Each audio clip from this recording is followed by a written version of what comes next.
Hello, my friends. Hello. It is, of course, good to see you all. Where's my... It's always something, isn't it? Nope.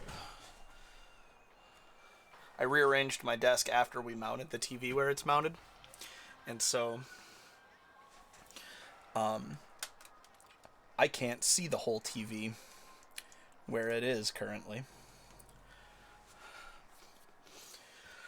Oh, gracious me. Let's, how about a change of music? How's that sound? Chronic, good to see you. Good to see you indeed. I'm a bit tired today. Last night was, I think, a bit of a last hurrah for the owners at the brewery. Not that they're, like, gone anywhere, but they winter in Costa Rica. And so they're headed up next week. It was the last time that they were going to get to hang out at their place. A musician that they love was playing. Can you believe? Oh no, I didn't. I was going to say, and I brushed my hair already today, but I didn't. I would be lying. And so ostensibly we close at 9 every day, but the musicians started at 7:30, took their break at about 8:45, and then started playing again at 9. And everybody there was like walking around and milling about and kept ordering beers from different people, and all the guests were having a great time. The musicians were really good, and the owners were having a really great time. I was the early out person, and I left half an hour, 45 minutes after we normally close.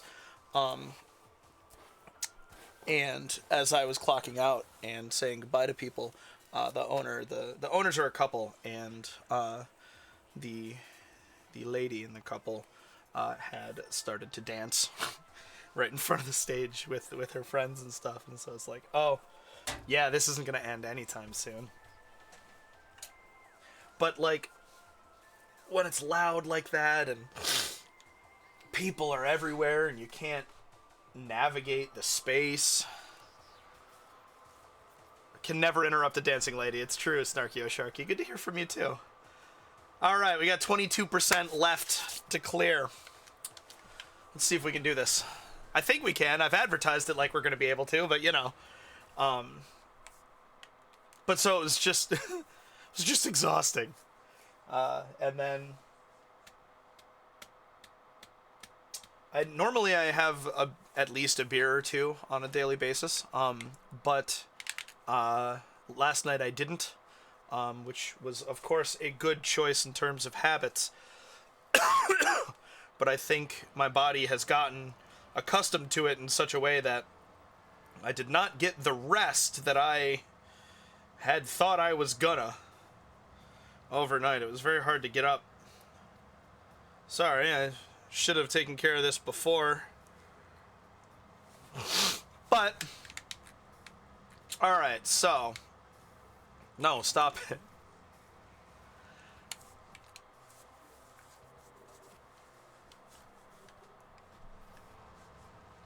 So I was moving slowly today. That's why I kind of started behind schedule.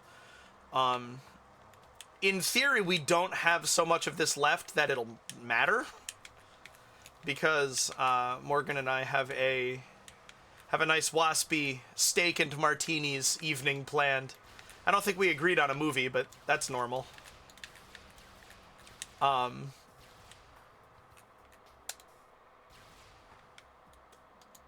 Okay. Is there a... Yeah, there's got to be a delay for you guys as well, because you're hearing what I'm hearing. So, this... whatever we did...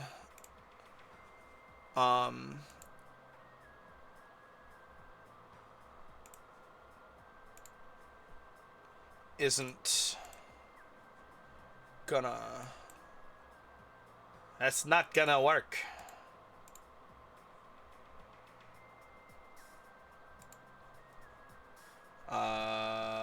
What did I do? Oh, wait. Sorry. You may be getting double now, so hold on. So, yeah. There we go. You can hear it.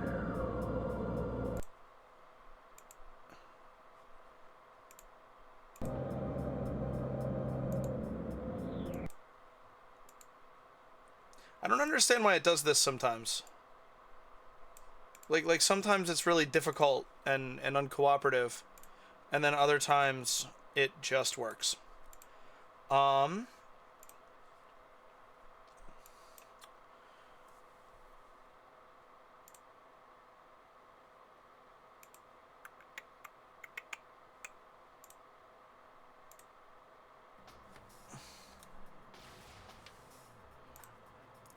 Gotta love unexpected complications.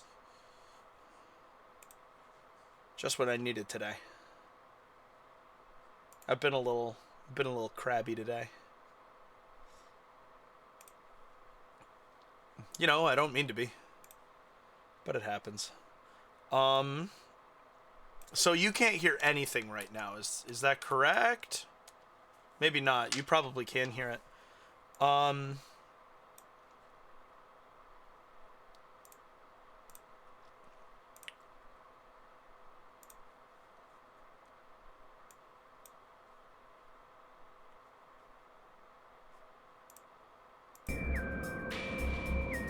Okay, you can't hear the game. Now you probably can.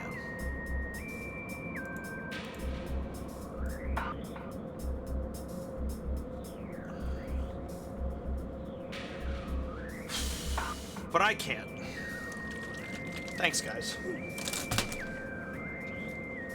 But I can't hear the game, so...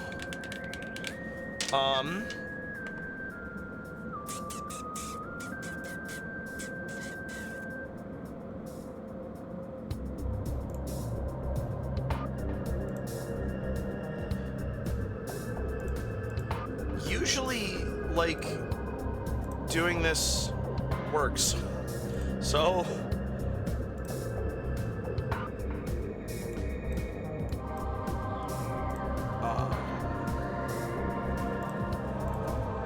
general updates, output.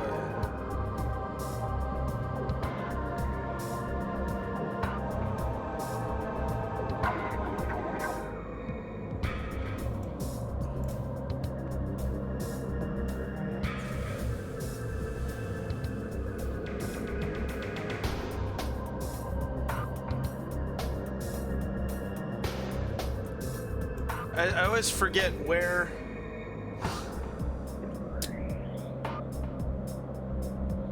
Desktop audio there. Okay.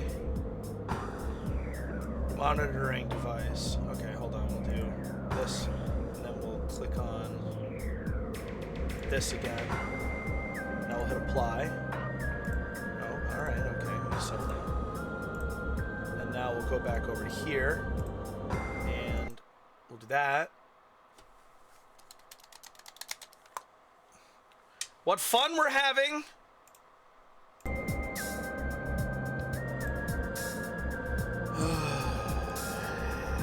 That should have done it.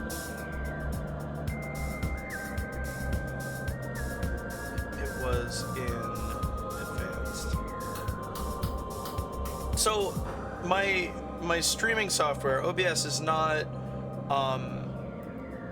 outputting. So obviously I'm playing it on the Switch here, right? And so I have to use a capture card to get it from the Switch onto your screen. That was perfectly timed. That was nice. No, it was an audio.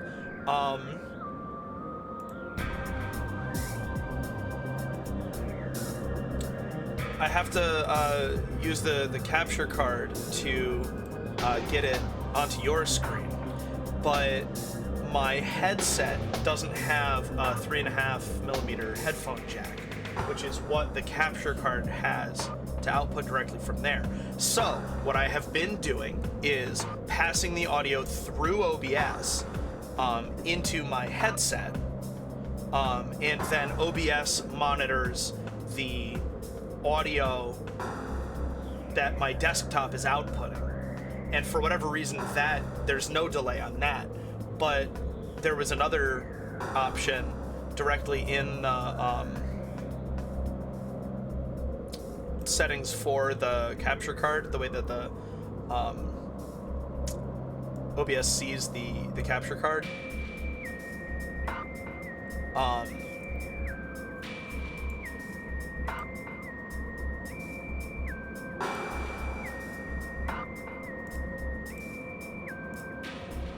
And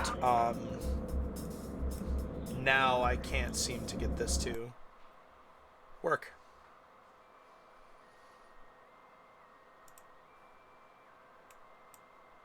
And now you can't hear it. Amazing.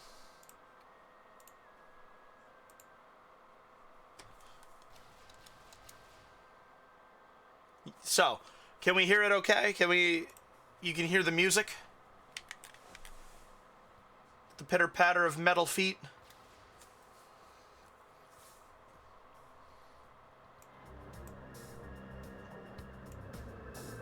Oh yeah, Skyward Sword was really loud. So that's part of it too.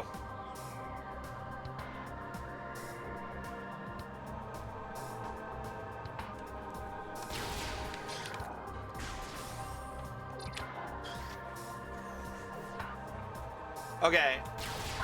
I'm gonna let chat catch up because I know there's just a delay because of now. Yeah, now perfect. All right. Hooray!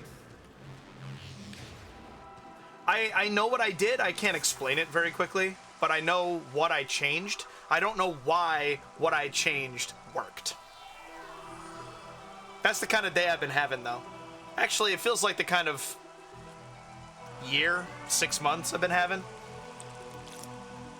But hey, it's all good. Everything's actually fine.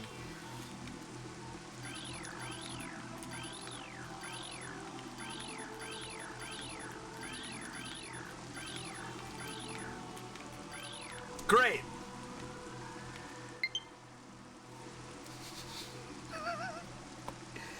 You see what I'm saying? It's just like, oh, it's just one thing after another. Luckily for me,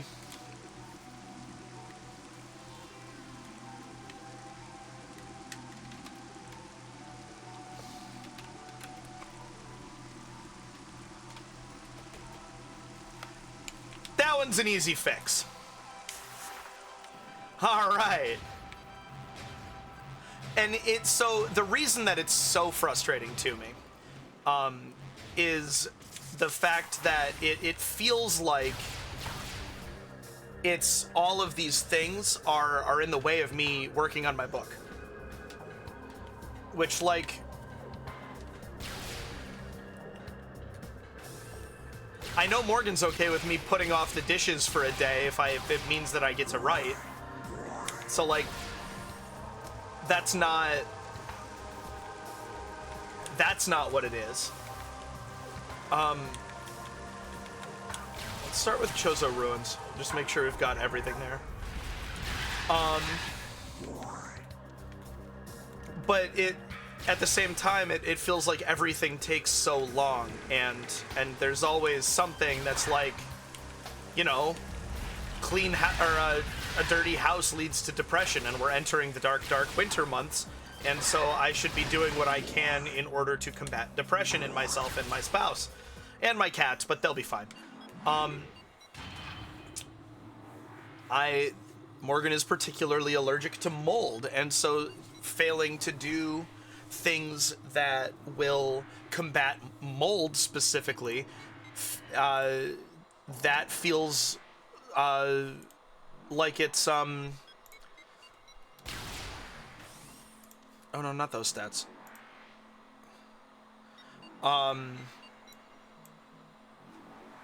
Bad as well. Bad. I don't know how. I'm trying to do too many things at once. You say Twitch stats are on screen, but I don't see them. Aha! Aha! There it is. Okay, good. Self-esteem intact. Onward! Oh my goodness. Hey, is chat on screen today? Or is Streamlabs still doing me dirty?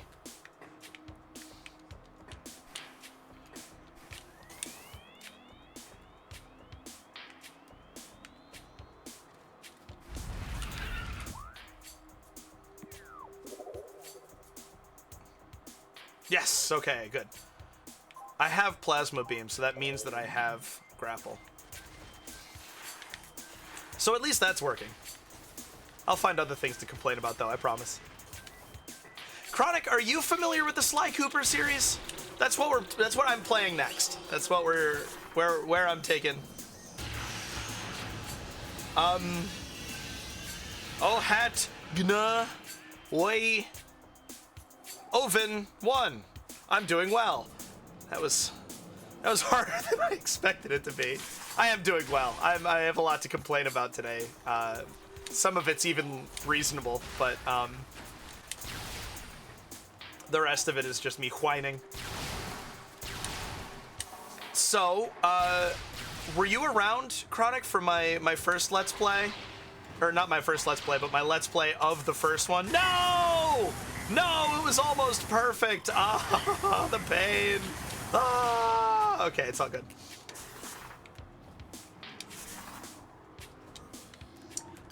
It is on YouTube if you haven't seen it. This Bendesium wall has numerous fractures. I'm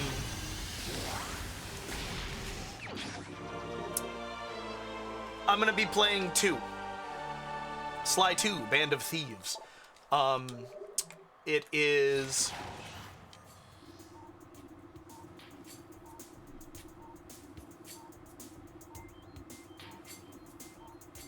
So, I am super excited to tear into all of that.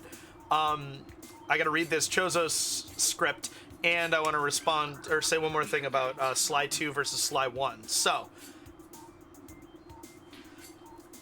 Chozo script translated. The power of our temple and the 12 artifacts has sealed an... The power of our temple and the 12 artifacts has sealed an evil in the depths of this planet. However, the future is cloudy to us, a world of veils where dark apparitions flit in the shadows. Within this strange world, one image stands out in the mist, flickering through the landscape, wraith-like. It is a human, a lone figure shining in the toxic shadows. We Chozo do not know what it is, but our heart swells with the hope at the promise of that glowing light. We will place our faith in our shrine. We will be there when the light shines upon our land.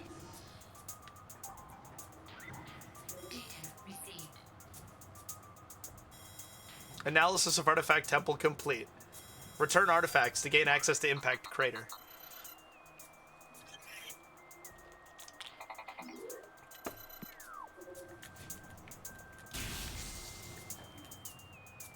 It's weird that it was on purple, actually. So was that my last Chozo lore entry? Because that would really make my day.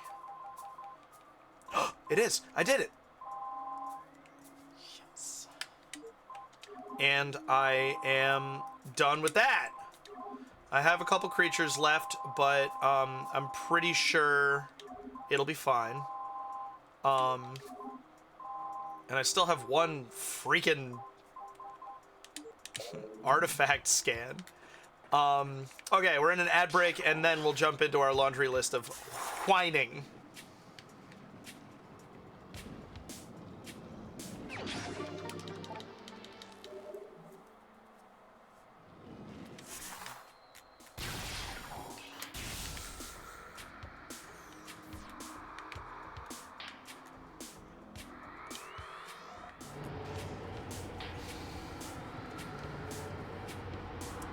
Gracious.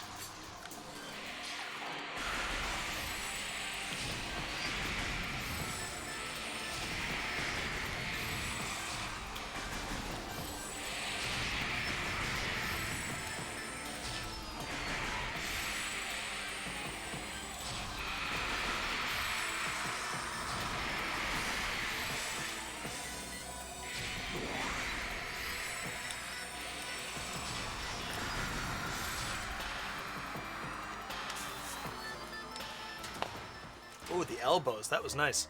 They do go all the way back. I don't know. I don't know if you've seen that before. Welcome back from the ad break. In Sly 1, it's a pretty straightforward level-based kind of platformer with light stealth and very good theming. And a great story.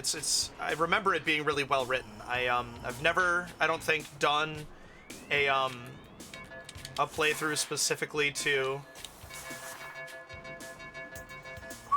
examine the quality of writing, but the characters are all distinctive and well-rounded. Like, the plot makes sense and you understand it the whole way through. I don't know, it's good. Really? That's not a scan? That's dumb. But it's just pretty straightforward. Sly 2, sorry,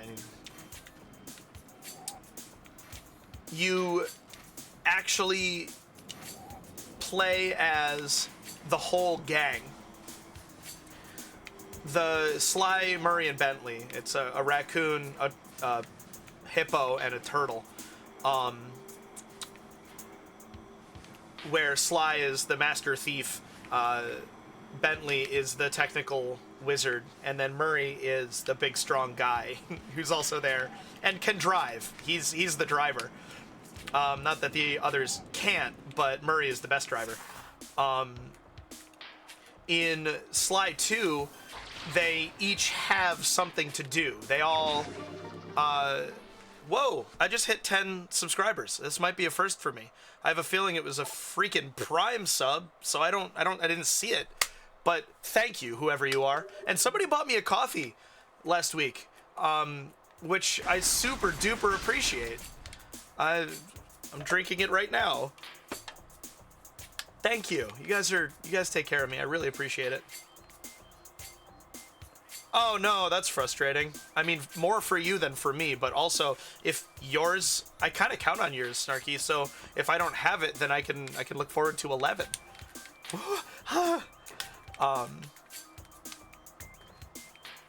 So Sly 2 is designed more around like kind of a sandbox environment, wherein there are missions for all three characters to do, and they're unique. So like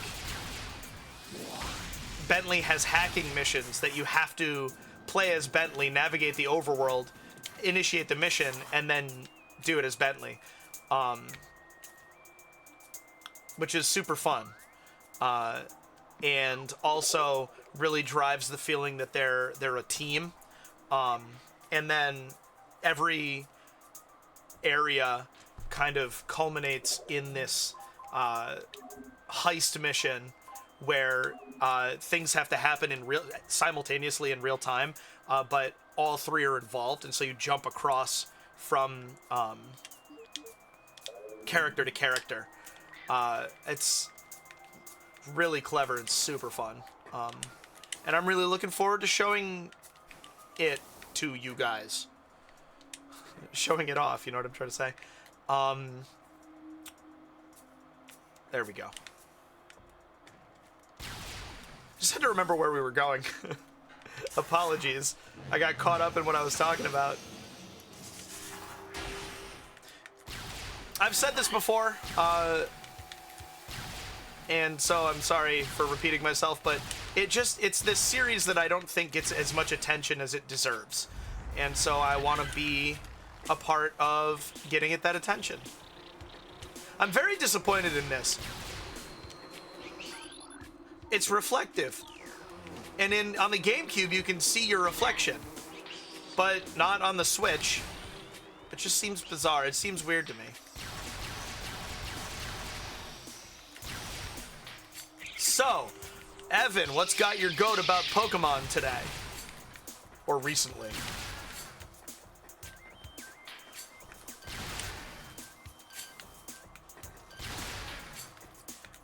And have you seen Arlo's video on Pokemon has a Pokemon problem? may be relevant.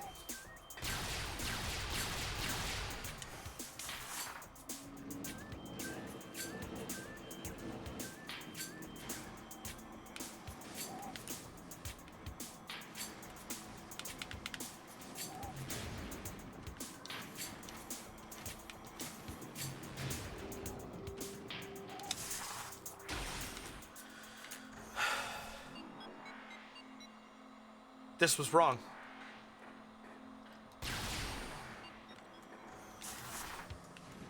I always get these two paths mixed up. Always, always, always.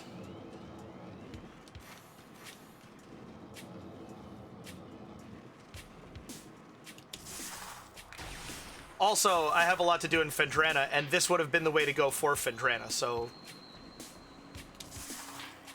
That's the other piece of it is.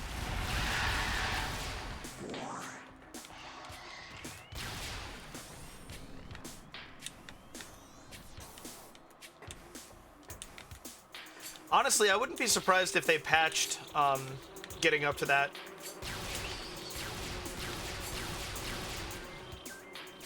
Platform from the plaza side.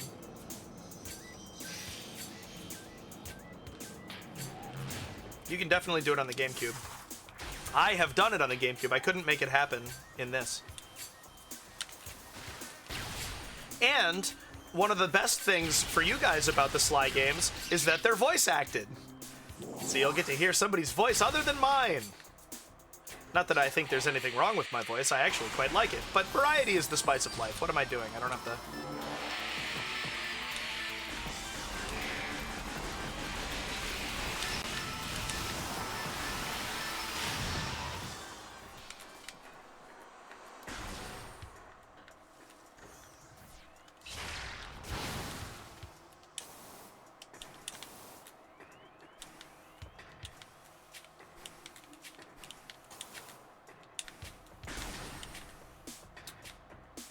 The only problem I have with Pokemon currently, like, I mean, I could go into depth about why I haven't beaten a Pokemon game in probably a decade, but,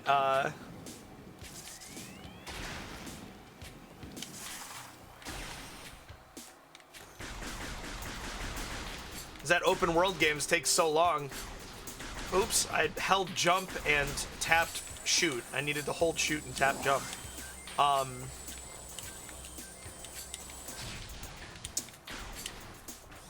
I just have so much trouble getting through open world games.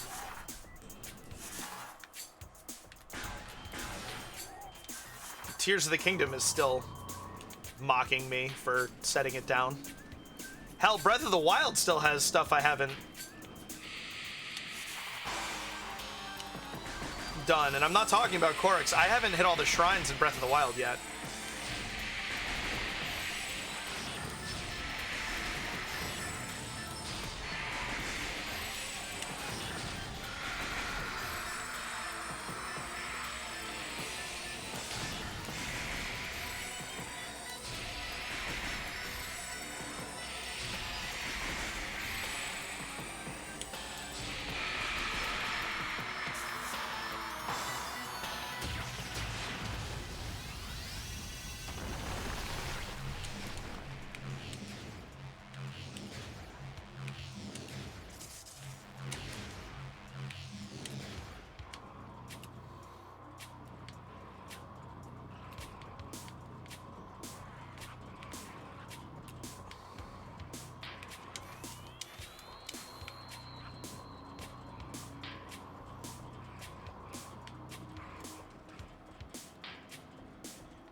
That's a difficult one.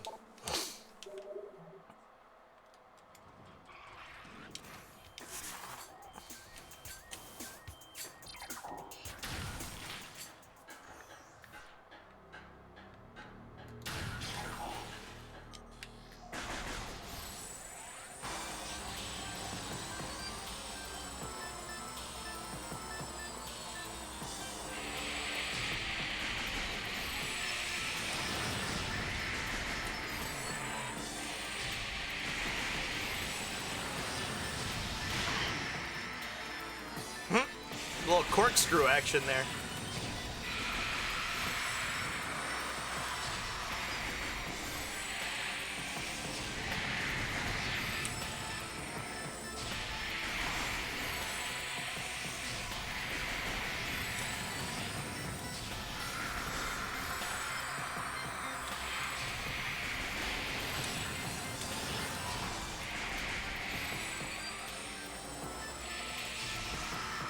Yeah, I really hope this time next year I can be playing Prime 2 Remastered. Mostly everything. What a great criticism to have for a game. Mostly it's everything. I jest, but also I feel you. It's catching every Pokemon is supposed to feel like a challenge with a cool reward. It does feel like a chore. A chores. Sure, without an allowance.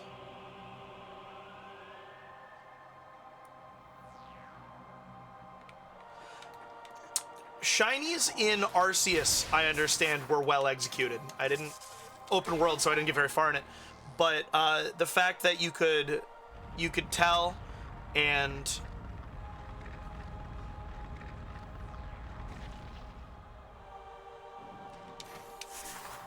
wow, goldfish poo. I've never heard that before, but it's perfect.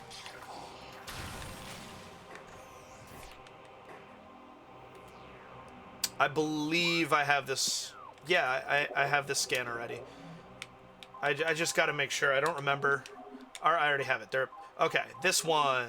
A tower sits atop Phendrana. Molten Lake. Oh, I can get that one. Oh, perfect. All right, we'll go there next.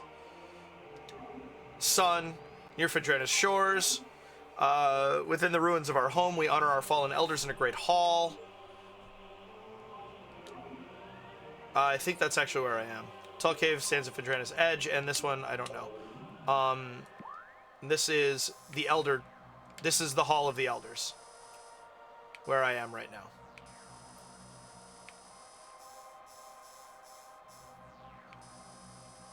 What did it say? Elder Chamber? Why is this one not the Artifact of Elder?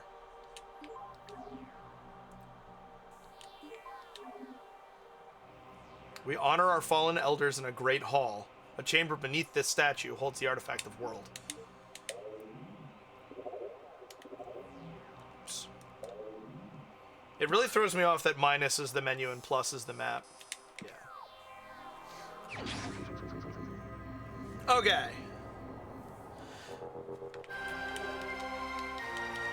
Yes, so I really agree that there's never... Catching all the Pokemon is done for its own sake. And that's not good design. I agree. I agree with that. I've never gotten through I've started several Nuzlocke challenges, but I've never gotten through one. And it's because I don't know precisely where all the like rival encounters and stuff are. And so when I play a Nuzlocke, I don't want to look everything up all the time. But also, surprise, extremely difficult fight. Hope you saved recently because all your Pokemon are gonna die.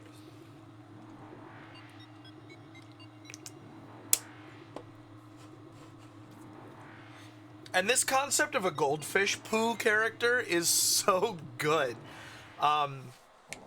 That image of shit sticking to a fish is a very great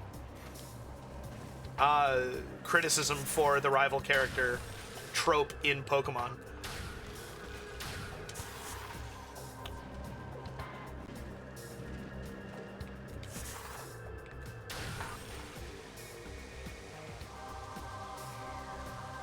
You can't refuse. Yeah. not being able to refuse is exactly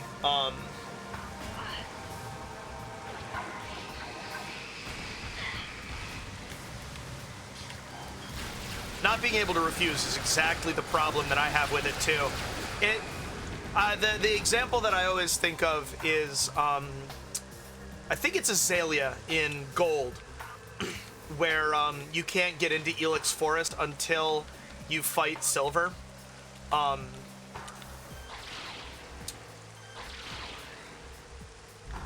But like that, it comes out of nowhere. It should be you try to walk into that little area and Silver shows up and is like, the fuck you think you're doing walking past me? You can't get through here. Unless, of course, you think you can beat me. Do you think you can beat me? And then you have a yes or no thing. And if you say no, then he says, then fuck off. And then he just stays there until you beat him. Like, doesn't seem that hard. And it still can be surprising. And, like, thematically, I do see the value in surprise difficult battles, but you gotta set the player up for success in that respect. Like, all right, we're going into a new area here. It's a cave, so I better make sure that my Pokemon are all rested up. We enter the cave, 5 steps in or something. Like, you fight one rock type Pokemon, and then boom, Team Rocket's here. And now I have to fight Team Rocket all of a sudden, sure, but I knew I was going into an unsafe place, so I was ready for an altercation. It just wasn't the altercation I expected, Don't set me up for a surprise team wipe, because that just feels punishing.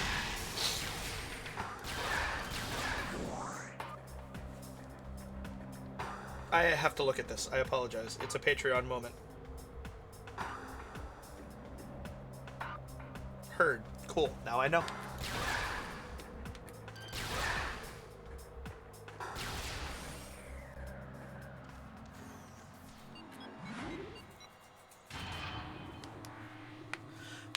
And evolving Pokemon and filling out the Pokedex is rewarding. I like writing and content like this in video games, and so locking that behind acquiring Pokemon is a cool thing. I would say that I feel like Arceus probably did it a bit better than any of the other games.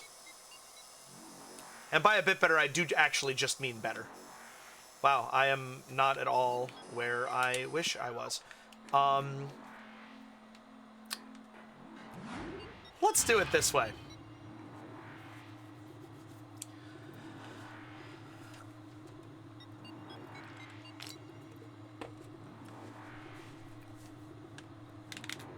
The idea that we really are actually doing research was what drove the motivation in Gen 1.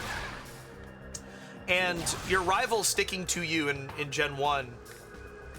Sorry. False start. It'll be more interesting for me to go through Magmore than to backtrack through stuff I've already done today. I realize that. Gary, or Blue if you prefer, started from the same place as you, with the same goal as you.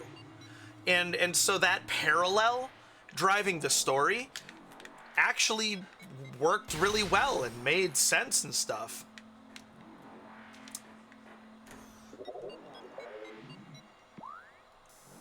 Yeah, this is the way I want to go. It's not that far. But then to do that in every single game, well, and that's the whole thing, right? Is why are the game...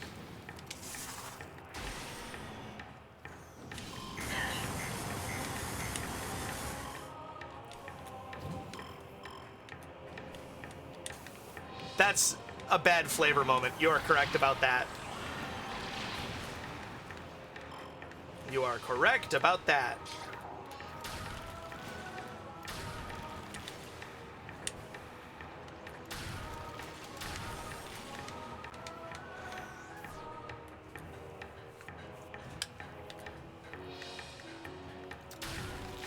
And the reason that I brought up the Arlo video is because he literally says, why is I think it's about Sword and Shield.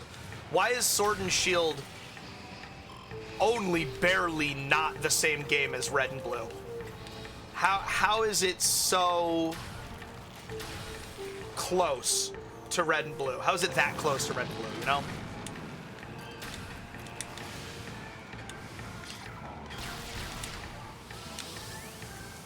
Oh, fuck.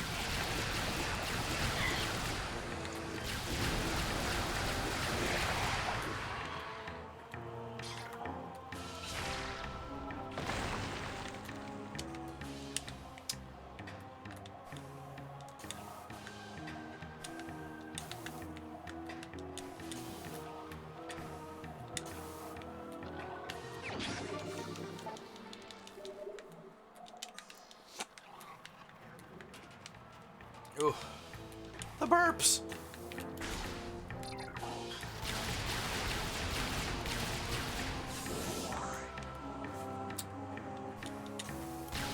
I really hope we get more Pokemon Legends. I need to actually play that game. I really do. Filling out the Pokedex was rewarding because it really felt like we were accomplishing something.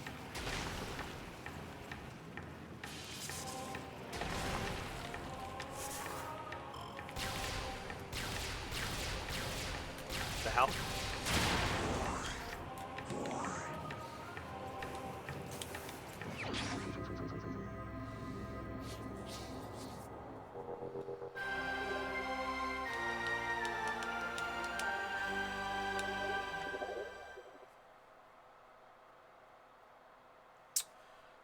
Okay, I believe the one that I'm missing is, like the scan that I'm missing is for the deep in the mines. Phendrana's Shores, a temple stands. Phendrana's Edge, yeah, perfect. So we'll head through Phendrana, head back to the Artifact Temple, definitely get the scan, head down into Phazon Mines.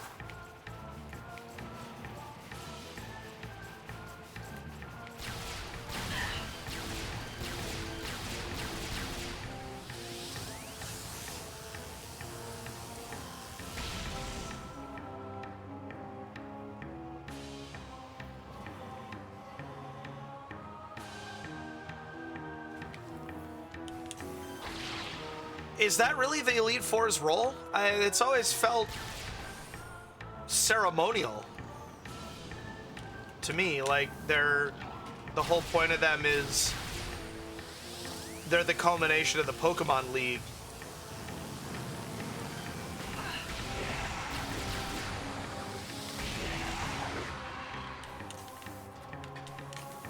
It definitely feels like they don't hit the lore right on the Elite Four. I almost wore a Pokeball shirt today, but Morgan wanted me to wear this shirt that she tie-dyed, and how could I say no to that? But yeah, it was just a shirt with a Pokeball on it. I'm finding that I want to improve my wardrobe repertoire to be a little bit less juvenile. And also, I am bigger than I have ever been before, and one of the places that I gain weight is in my giant manly neck. And so, a lot of shirts that kind of are okay on my torso are a little bit too far up on my throat. And so, I'm having to change how I dress for that reason, which is fine.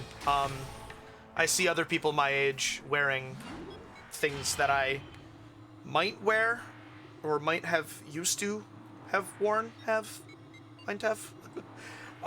And it conveys a different image than I want to convey for myself, is what I'm trying to say. No judgment here, for sure. But also I need to fucking work out so that maybe I can, if nothing else, stop getting bigger. It affects my sleep, and then also I take a stimulant med. And I like to drink and smoke, and so all of those things are pretty bad for your blood pressure. And so, hey, I believe in us, Snarky. I really do. Oh, I should have tested if you can pull a bamboo through a door in this. Probably not. Am I going the right way? Kind of autopiloted through that. Yeah.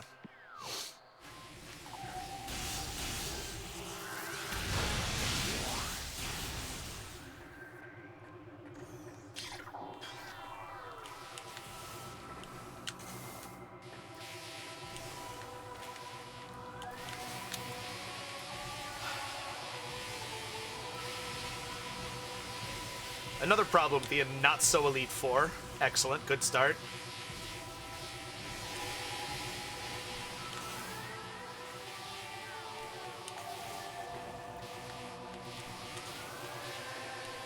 Hey, Giovanni keeps his identity a secret. For that exact reason.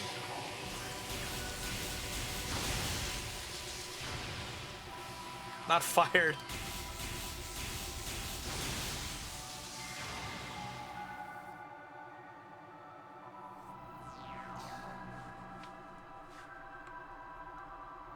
I want peace. Yeah, how about Pokemon Stadium minigame style athletic competitions? Or what about the race from the anime?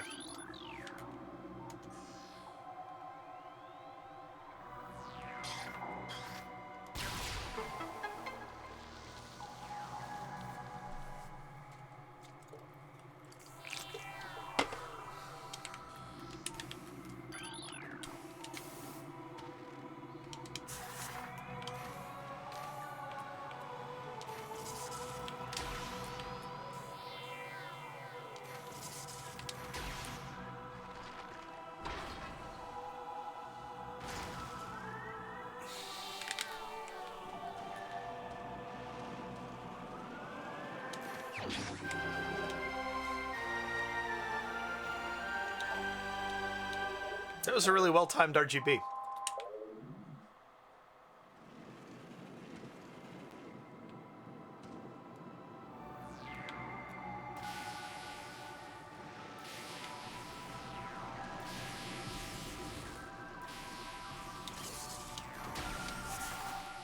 I'm assuming you mean gym instead of gun.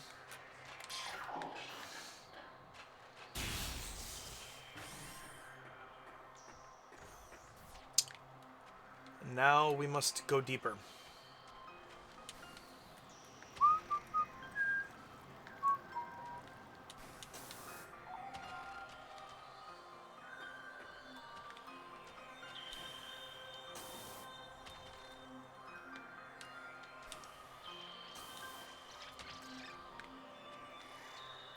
Oh!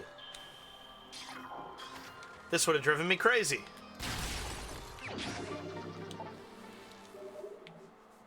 Almost forgot that.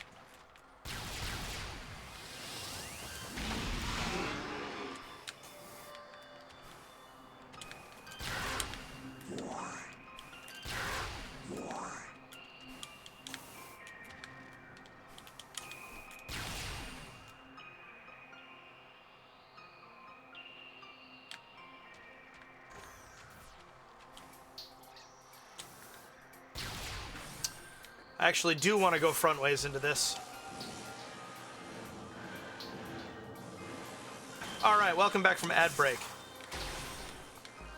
If not 24/7, then on a definite schedule. I agree with that. regarding gyms should be open 24/7 was the statement.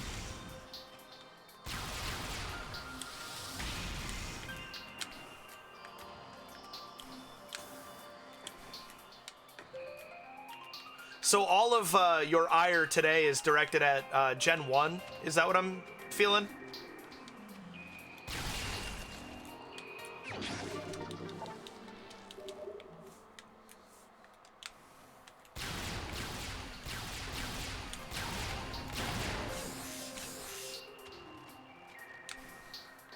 Some are actual black magic.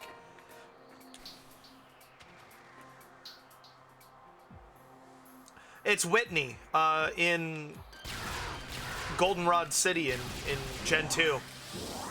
When you beat her, she bursts into tears and won't give you the badge. And I think as a kid, I thought you had to leave and come back, but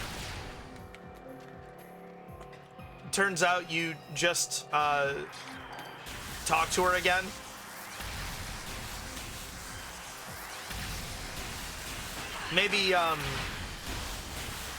Maybe in the original release you had to leave and come back, but then in Heart Gold, Soul Silver, you just have to talk to her again.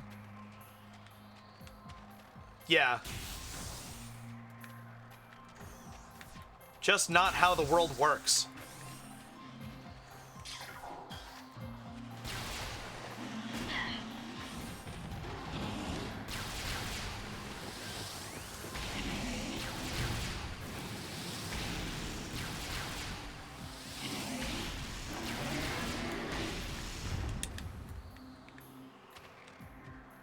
Get out of the way, Sheegoth.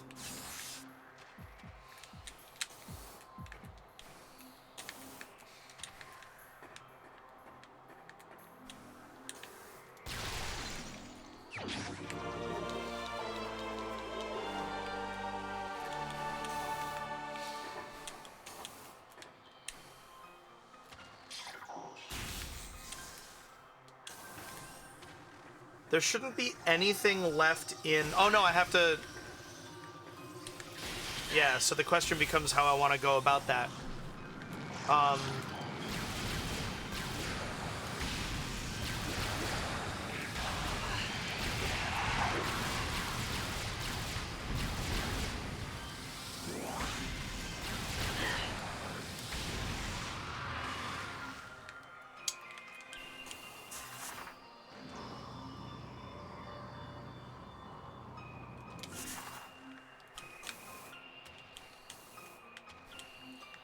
I think we take the back door.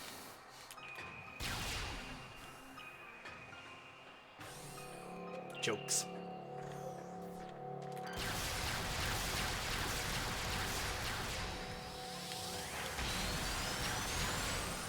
Yeah, this was...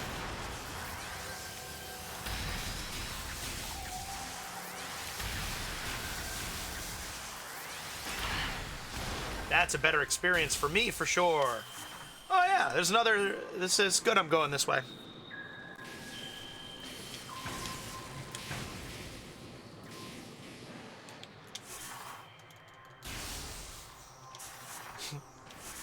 And when you beat Whitney, all the other trainers in there are like, yeah, this happens, don't worry, she'll cool down. Like, what?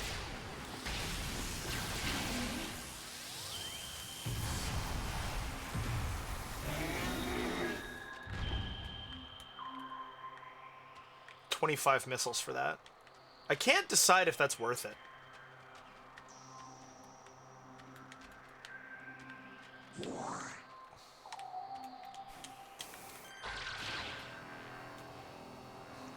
I love knowing that that works.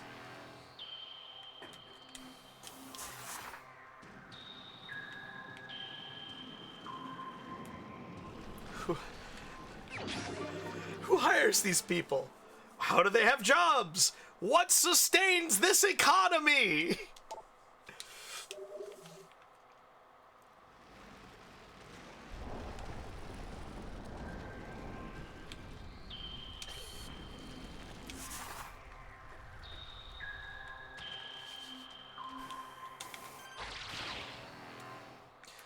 have you played? What's the most recent Pokemon game you've played?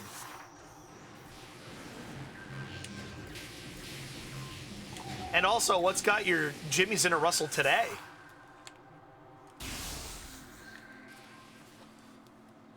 I feel like this has existed for about 30 years now, right? So, why now?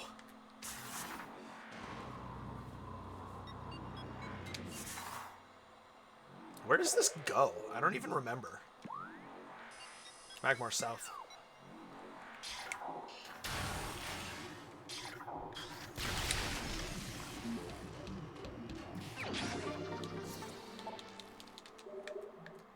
That's all the E-tanks. Alright, the Frozen Pike.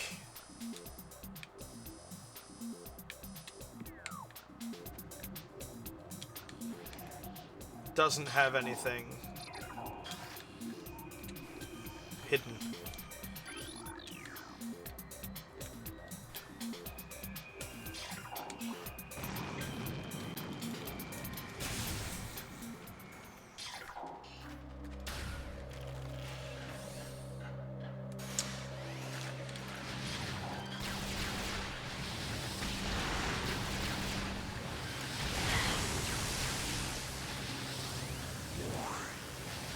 Yeah, fair. Well, and that would be... I've never been able to get into shiny hunting. I don't understand how it's worth the time.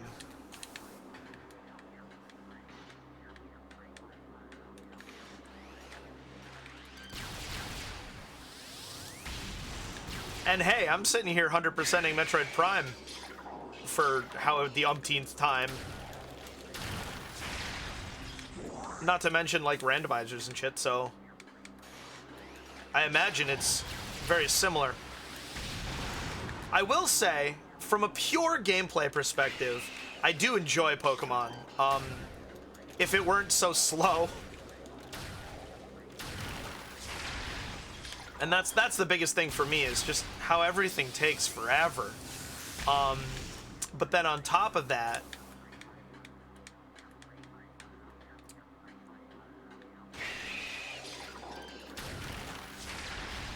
the story doesn't really challenge or engage very well, and in general, I know that there have been good Pokemon games, and I actually really like Ruby and Sapphire.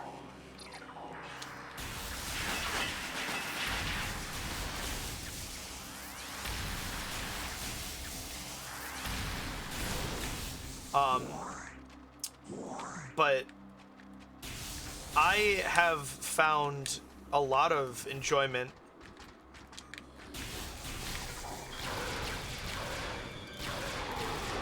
in playing Pokemon randomizers on my phone.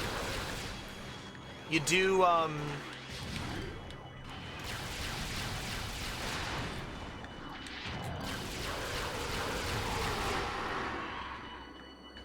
Hujima wants it. You do a remake, Fire Red or Soul Silver, or I don't know, just a 3DS emulator on my phone. That's not something that I have attempted, but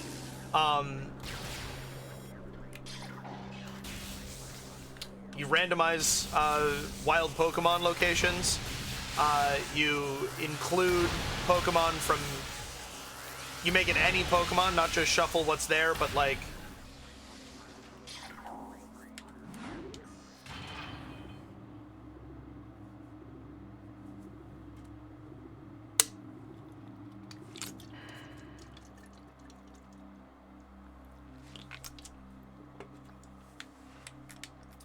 And so you wind up with... The one that I'm doing right now is Heart Gold. And, so because it's a Gen 4 game, it has up through Gen 4 Pokemon all shuffled in and through. And I find it very enjoyable, never knowing what I'm going to get.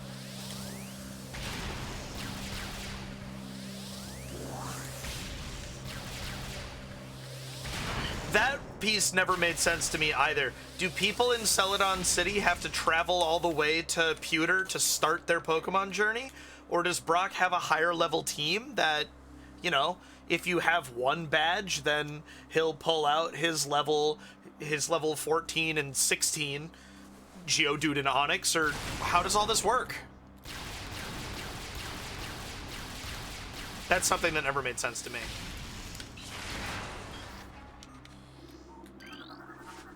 There is a large fuel cell attached to the base of this tower.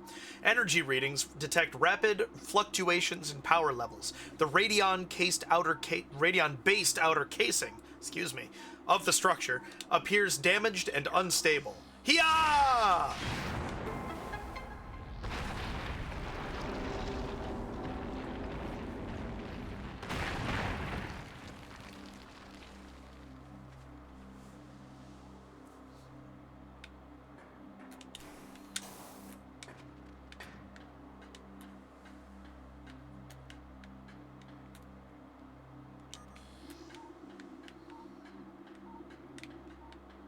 Oh yeah, you fall down.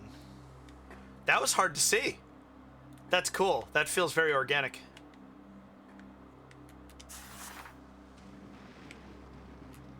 Camera Y. Camera Y. Whoa, wow, wow, wow. That was bad.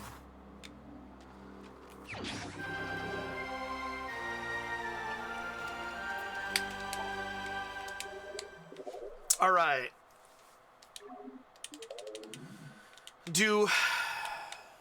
We have to hit the gravity chamber again for that missile.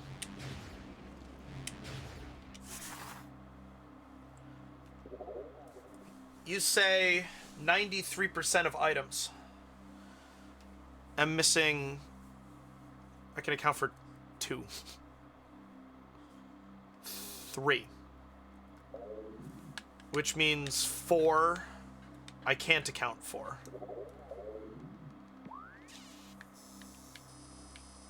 Which is annoying.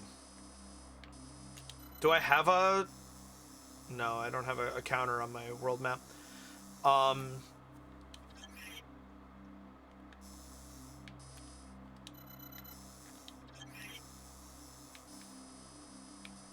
Okay, I am facing the door that I want.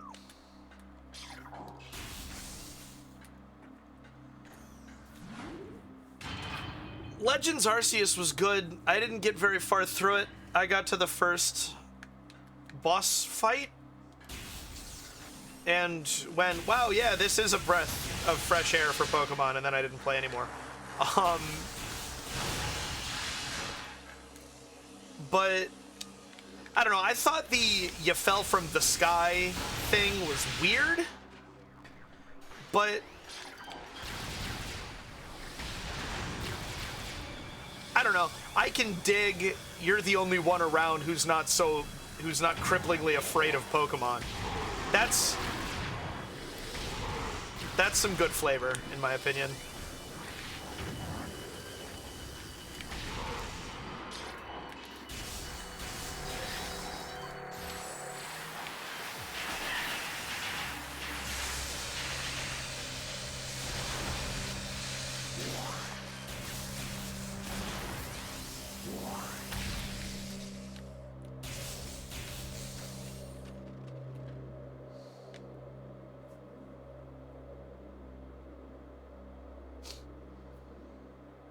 Yeah, that's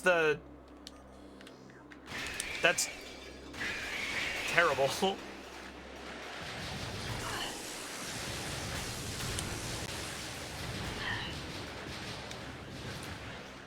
Defeats the whole purpose of saving it.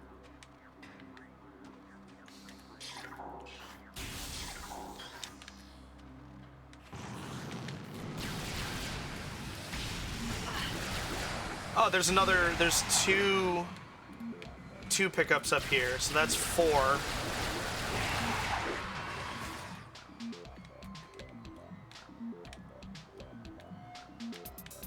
items.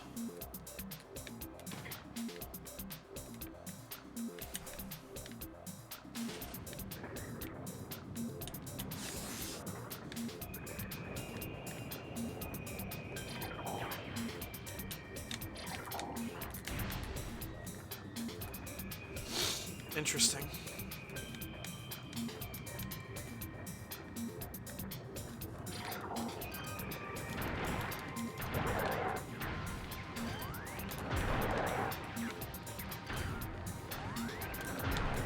Really?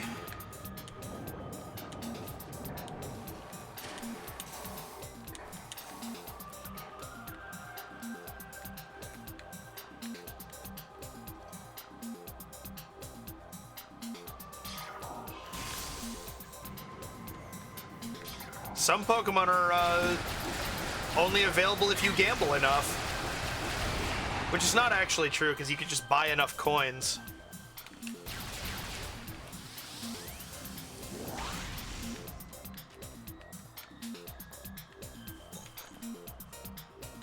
What's in the other one that...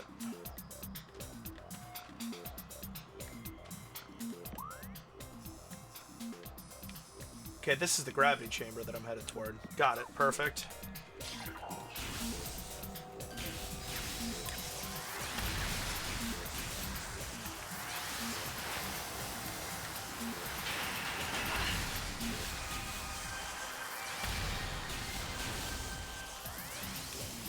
The doors weren't even locked? Damn it. How does this work again? Okay, yeah, melt it and it'll...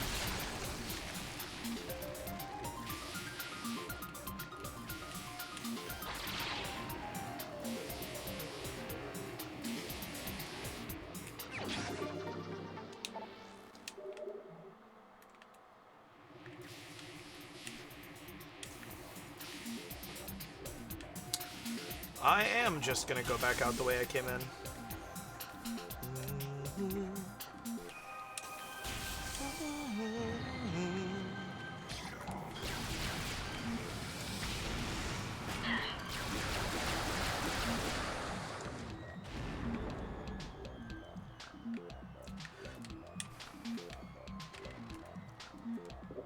The only ones actually getting anything organized? Okay.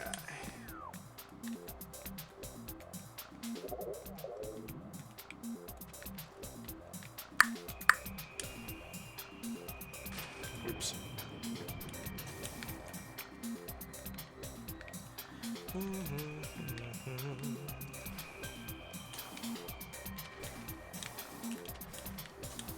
Yeah.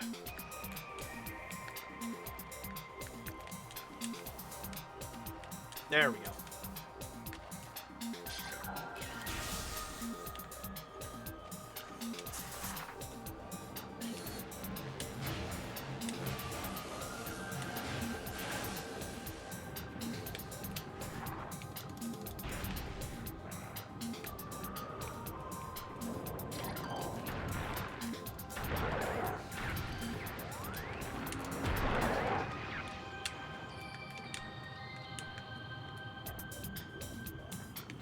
We want to make sure we leave from the other one, the other door, so that we go and get that other missile that we are missing.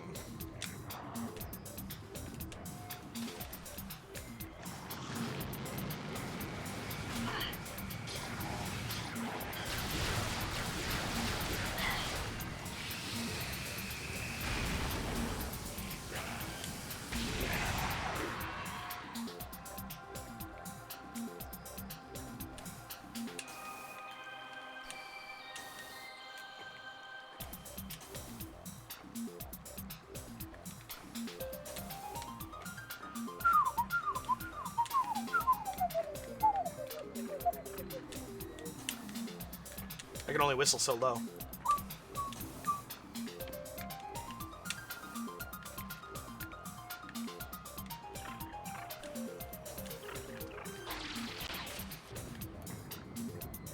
That was not the correct next step. That's all good. You only ever have to climb this really once in a playthrough, so I can never quite remember. At least the music's good. Not that there's anywhere in this game where the music isn't good.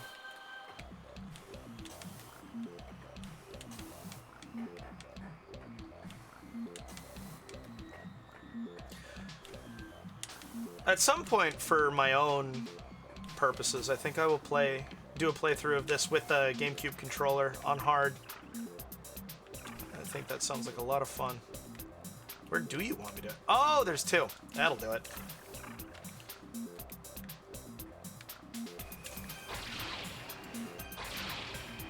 Yeah, we'll do 2 swings on this one. I don't know if the design of it is actually that different from the GameCube, but I love the way the grapple beam looks on her left arm for this. It's very nice.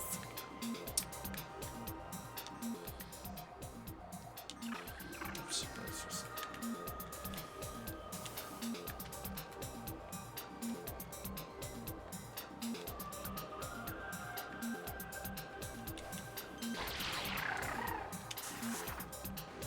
Alright, so I'm pretty sure there's something... Aha! Perfect.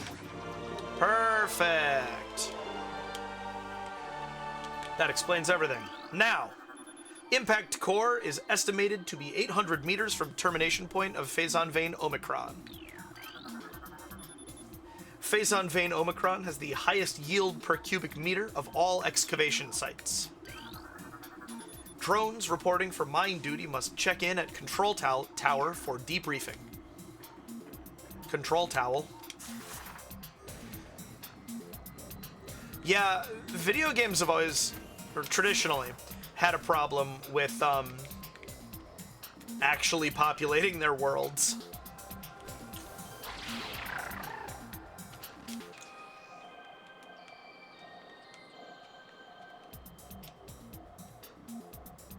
Am I too high? This...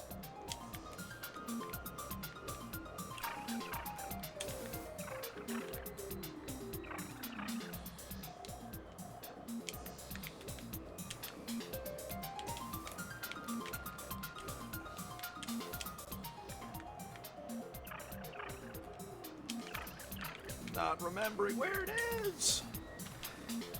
This looks like it. Yep.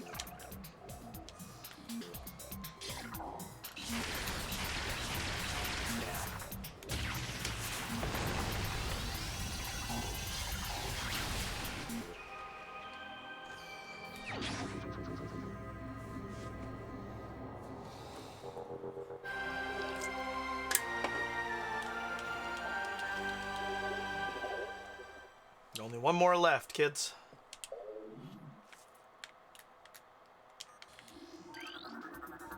All personnel must inspect their life support systems before reporting to the mines.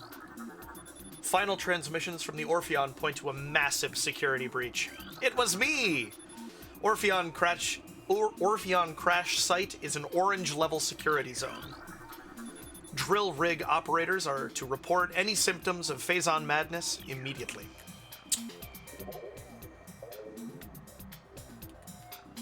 Now there's only 2 unaccounted for items.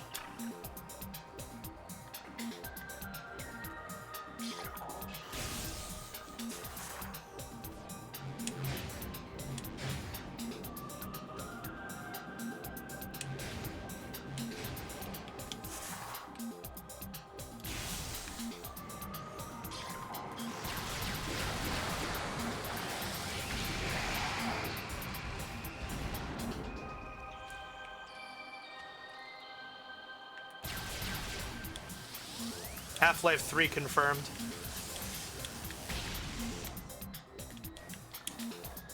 Hit the really old memes here.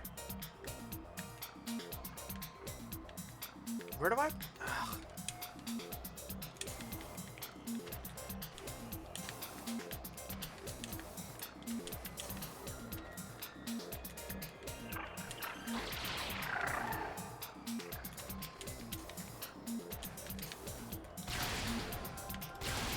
Wow, nothing. Thank you.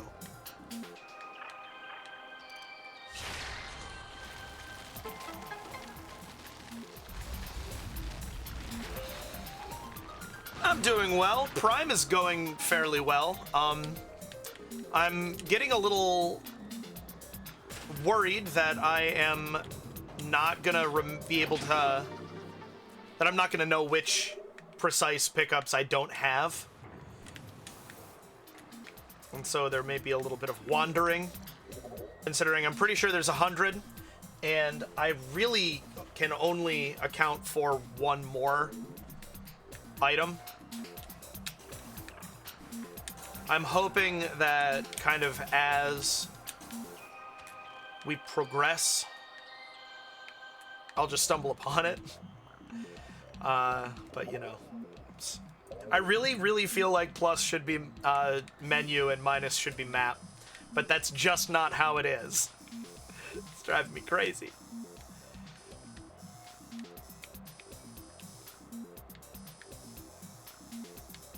Don't take the door that I'm right next to.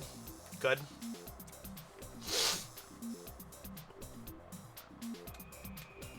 I am going for 100% on this run, and I'm enjoying getting the upgrades. I've never properly 100%ed it. I just have made sure I know where all the items are, and so I wanted to... Part of why I've never 100%ed it is because I've never gotten a full logbook, and so it's true 100% would be both all the scans and all the items.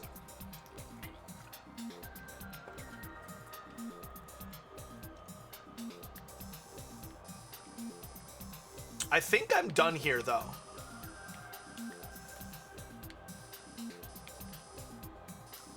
I think I've got everything here. So let's hit Magmore. And we'll...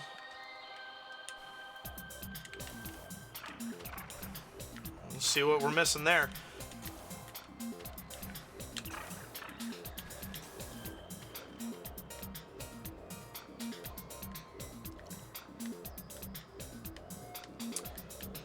Part of the original design philosophy was to encourage people to play together.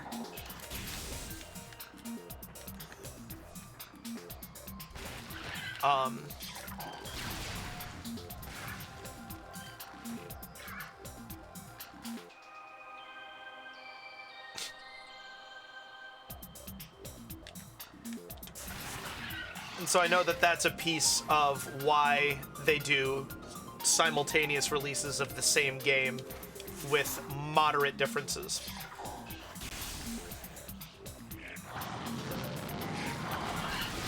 I like the idea of there being different, like, legendaries and things.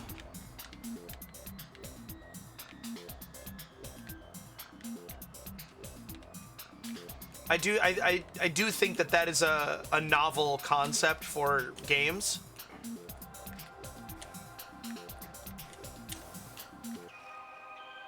Yeah. Oh, yeah. Well, and that is the spirit of Pokemon, right? I don't care about acquiring an instance of every single Pokemon, but my Pokedex is full because my friends and I traded, you know, we traded Lugia and Ho-Oh, and then we both traded a Scyther to each other holding Metal Coat, and so now we both have a Scizor for our Pokedexes. Like, that's cool. That is an interesting social thing.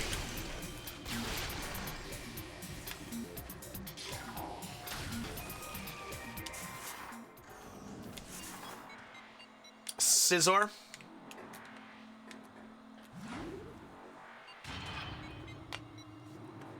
Yeah, Scyther is so cool. Bug flying with high physical attack. That's so cool and fast. That's a phenomenal combination of traits.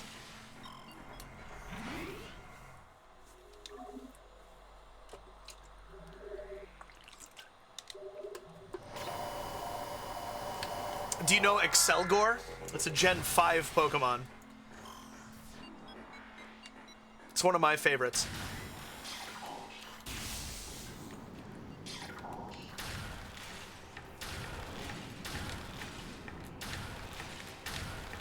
It's this edgelordy, hyper-fast bug type, and I just love it so much.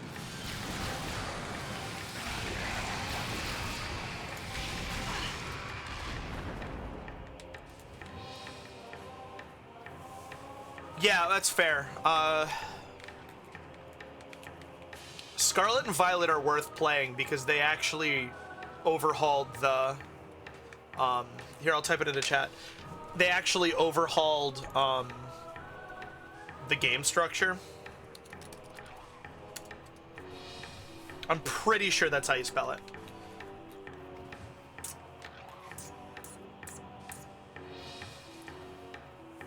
Powerbomb stuff that I'm missing. It's got to be Powerbomb stuff, right? Well, let's do this right.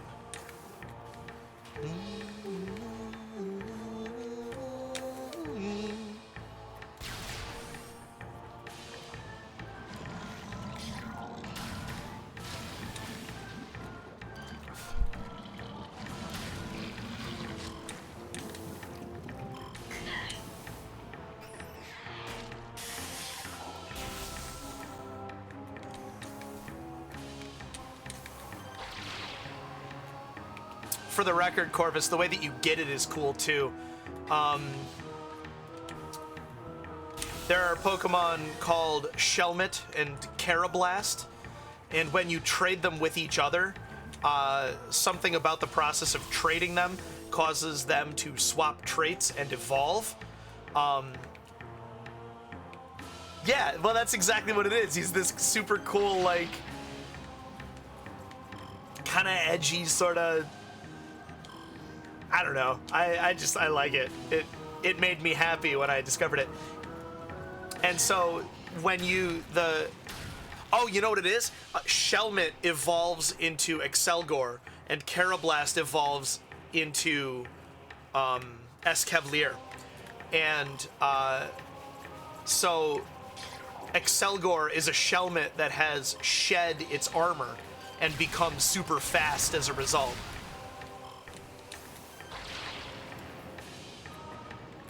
And that lore is really cool. Gen 5 is also when I got attacked by a fish, and so I pulled out a electric type, and it fucking died because it was a ground electric type trap Pokemon called Stunfisk. That was a cool moment.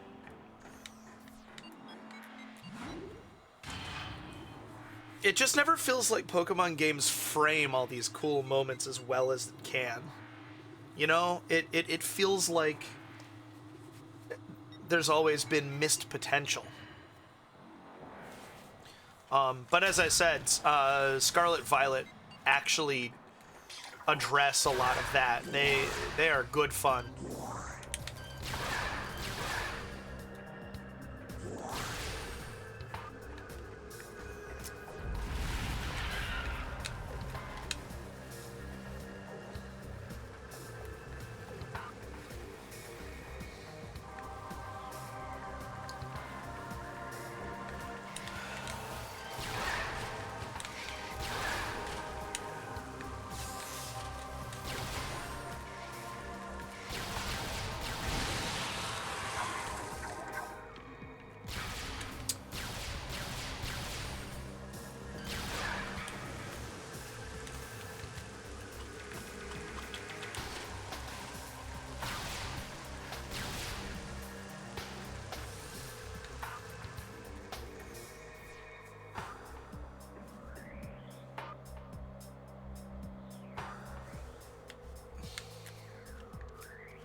Oh, you know what? We'll save after we do this.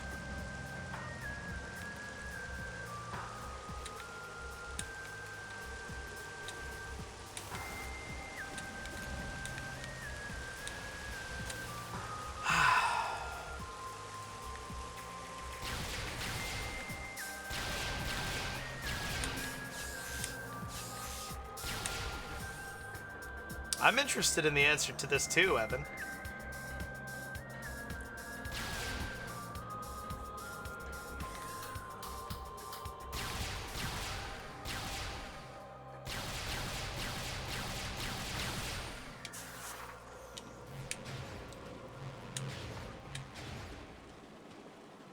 There is a chance that he pieced.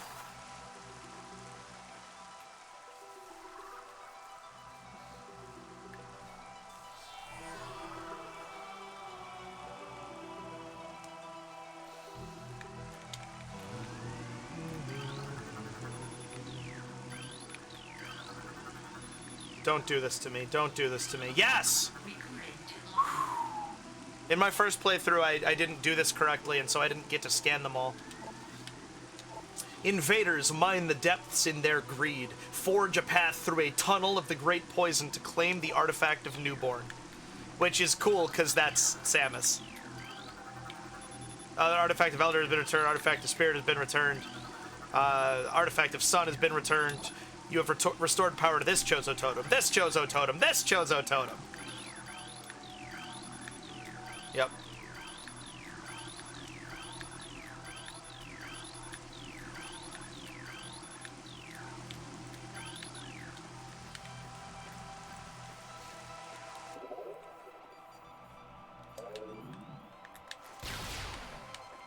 I like how many good Pokemon there are, though. Yes, I am very aware of Noah Khan. Living in Vermont, you cannot avoid it. Culturally, I've never met him.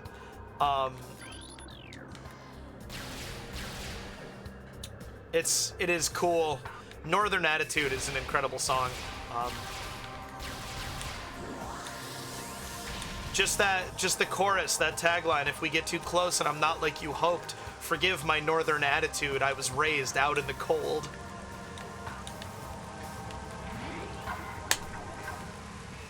If the sun don't shine till the summertime, forgive my northern attitude, I was raised on little light.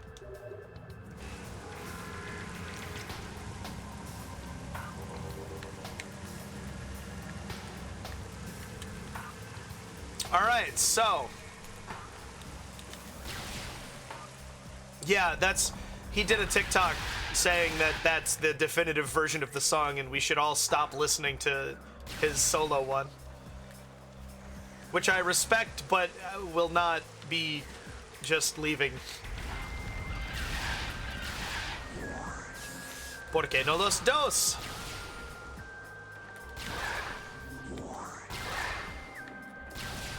As if I need an excuse to listen to songs over and over again. It's part of, I don't know, this is a chicken and an egg thing, but that goes with my enjoyment of video game music. I'm used to songs playing over and over and over again, so.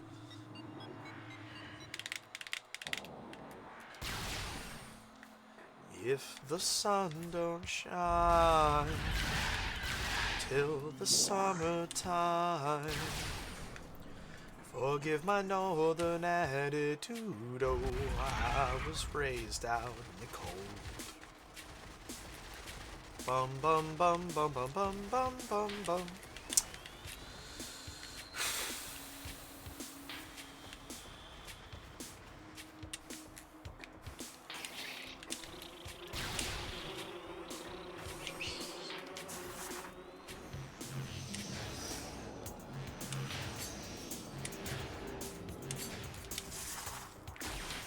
Definitely.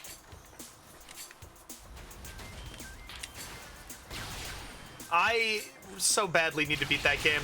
I found the edge of Subnautica last night, and so I think I'm getting to a point where I'll be able to get my head around that world.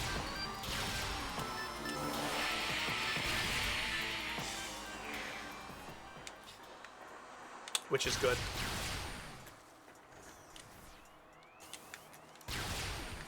I'm pretty sure I did this already. Oh, he got me.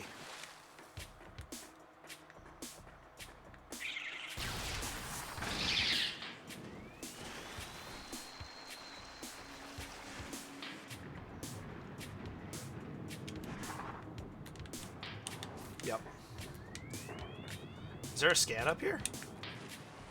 No, I don't think so.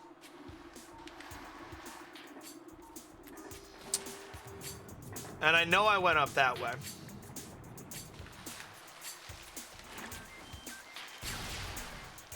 So, we're just gonna head to...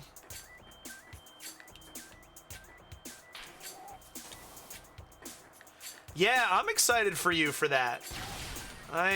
Obviously you deserve it. You know, that's what I'm doing, game. I like the static on the world map there, that's cool.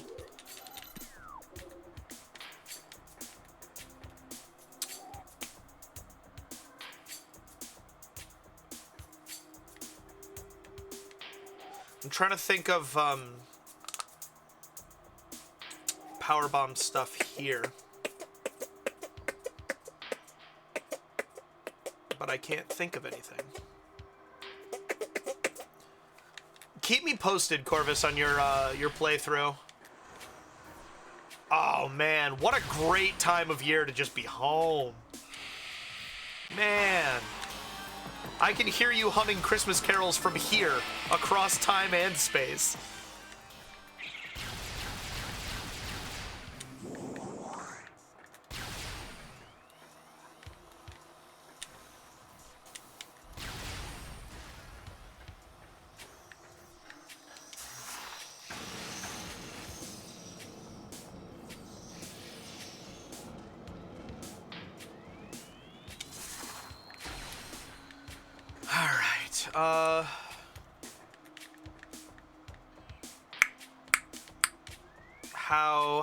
How do we want to do this? I'm at the entrance to Chozo.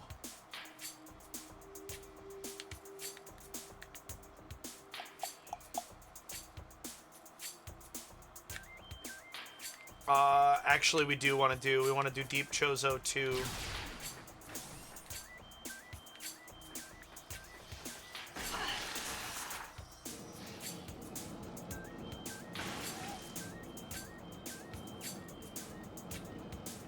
Deep Chozo to Mines front feels good to me.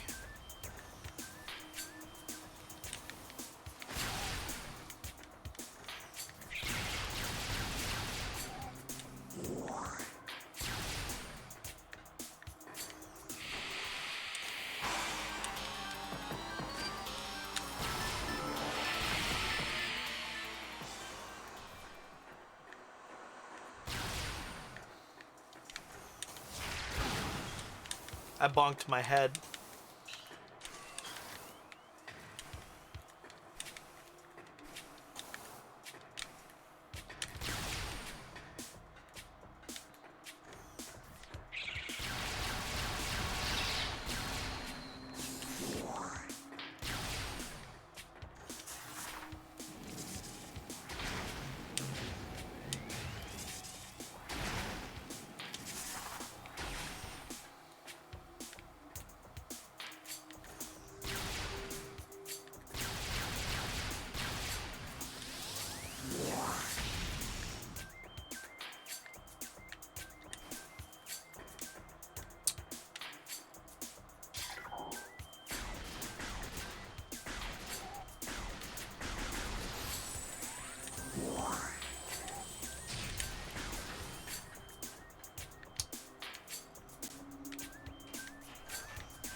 I'm fully confident that I did this already, but you know.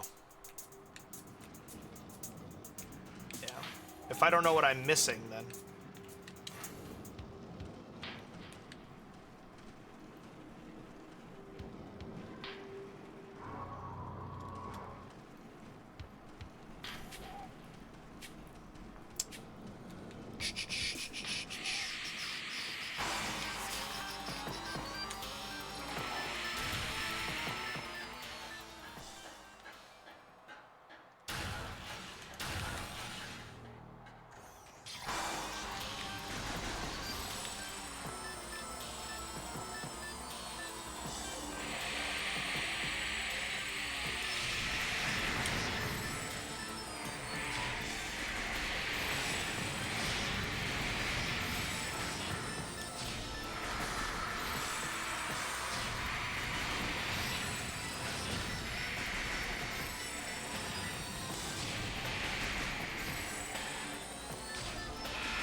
You build a boat, you build a life. You lose your kids, you lose your wife. You settle in to a routine. Don't know the words. What do they mean?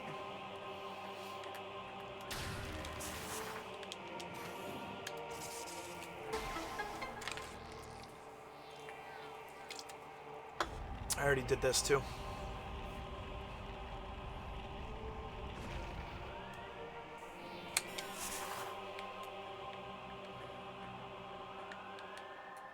Yeah, the doors don't lock. That's good. 'Cause I'm leaving.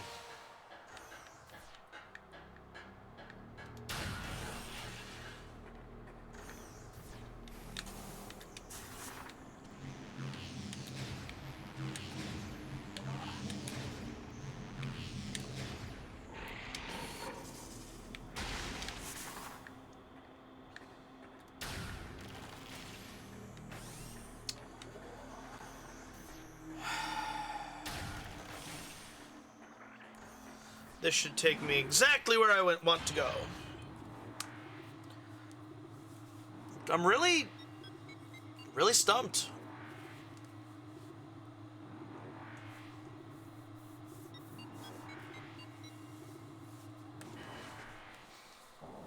Oh.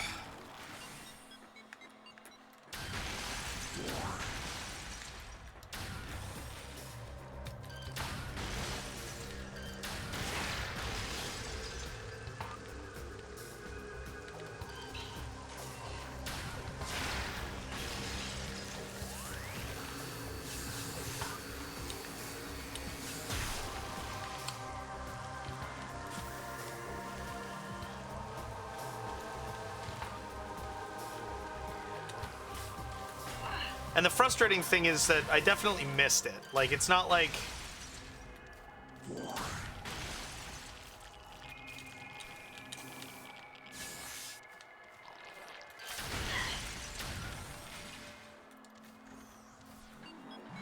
Because I've already been through the whole world. So anything that I don't currently have...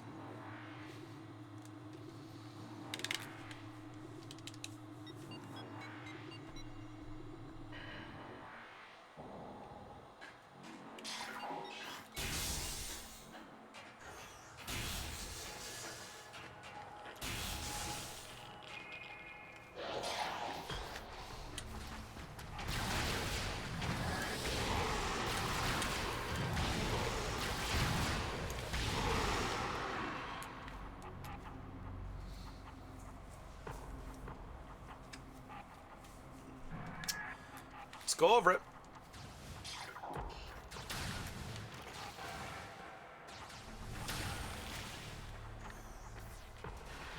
Got that.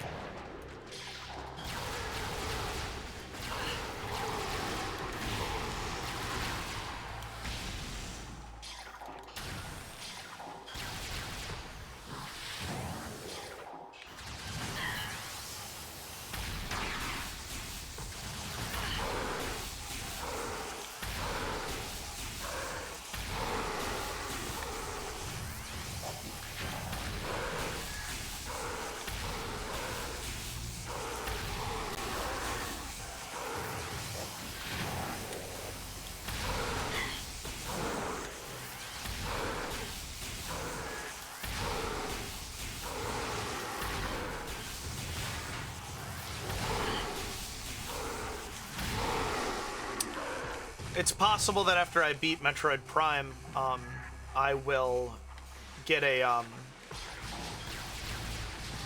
like a percent checklist as well, so I'm doing this sweep of Phazon Mines here just in case.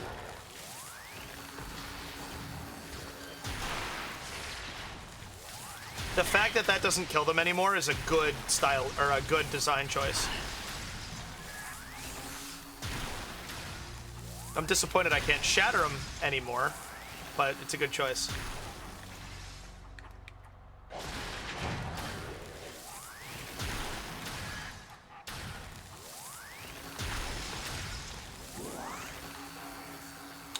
So the other reason I need to beat Tears of the Kingdom is because all the Zelda YouTubers that I really enjoy are doing content on Tears of the Kingdom.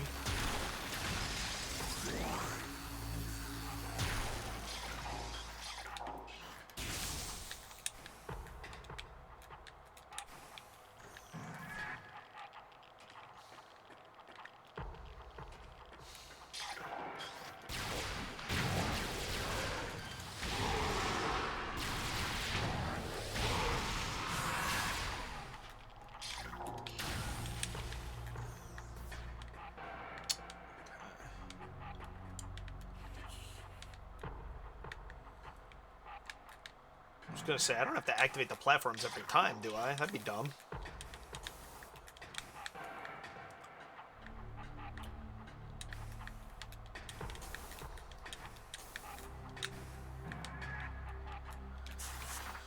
For the sake of completeness. I thought maybe a spring ball would get me out, but it didn't.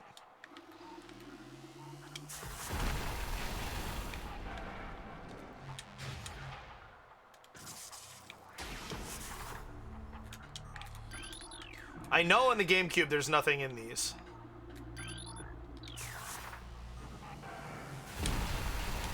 Oh man, I thought I could get two. But this is my first time through. I haven't looked up whether they've changed things, and if they have, what. So we do this. I have shot myself with the cannon. It does hurt. Shocking, I know.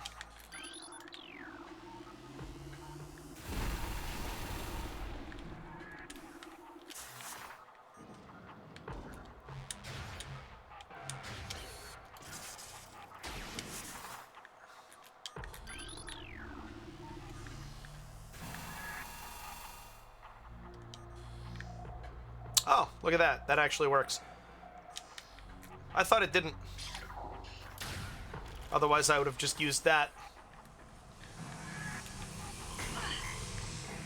Yeah, that's some serious damage. Nice.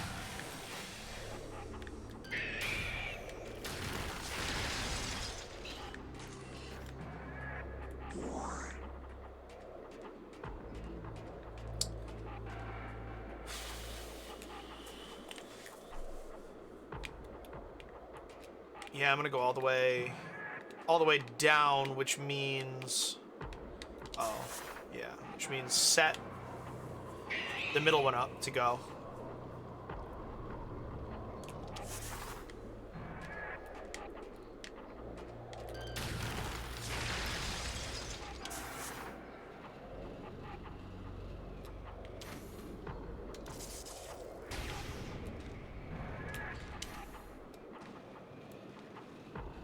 I love Spring Ball so much. It just makes everything feel crisper and more fluid. Which, kind of contradictory, now that I think about it, but makes me feel more in control of my movement.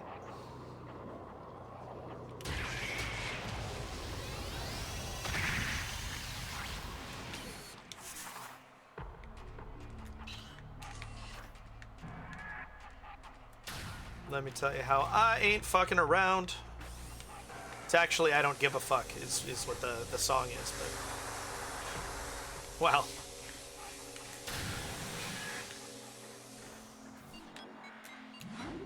I don't give a fuck now, do I? Did I do the puffer fan? I'm not sure.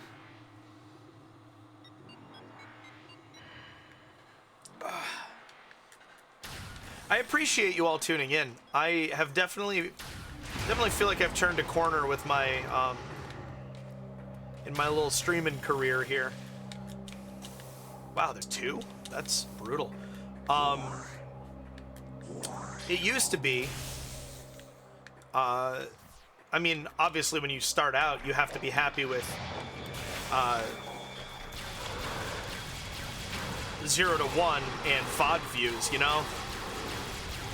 0 to 1 live and VOD views, I mean. But as you progress, obviously live views are what you're after. And so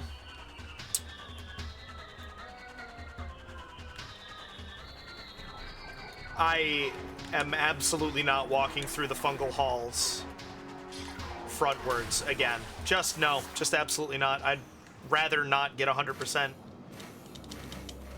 than go through them again. Oh, but check the dumbass, you stupid. The puffer fan that you were just talking about.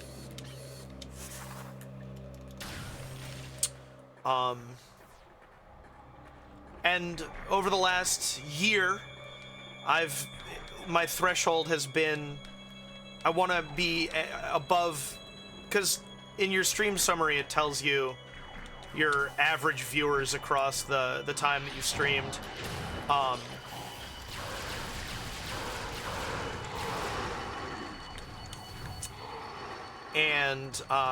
So my threshold has been, I need to, because I want to be growing consistently. Yes, I did do this.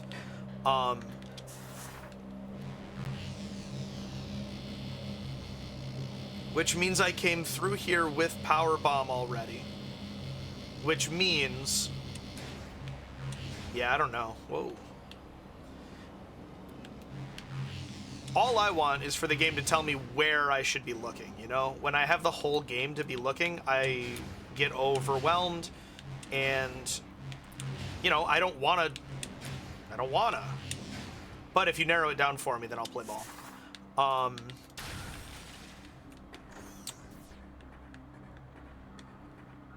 The reason that I'm talking about being appreciative and such is that my standards are going up.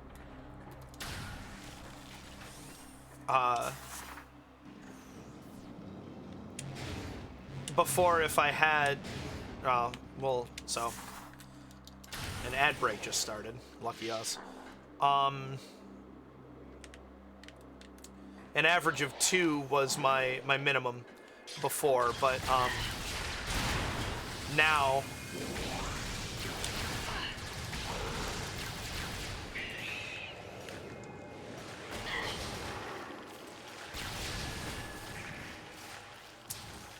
I'm getting to a point where I should raise that.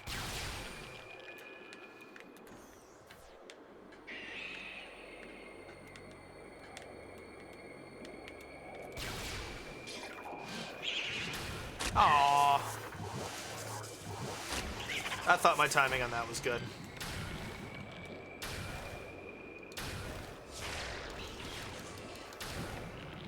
Yeah, it's a Phazon, or a Fission Metroid, excuse me. Metroid with the ability to split into 2 forms. The Fission Metroid is a mutant capable of splitting in 2. This split endows the new creature with invulnerability to most weaponry. This effect is unstable, resulting in weakness to a type of weapon fire. The vulnerability appears to be random, due to the chaotic nature of Phazon mutation.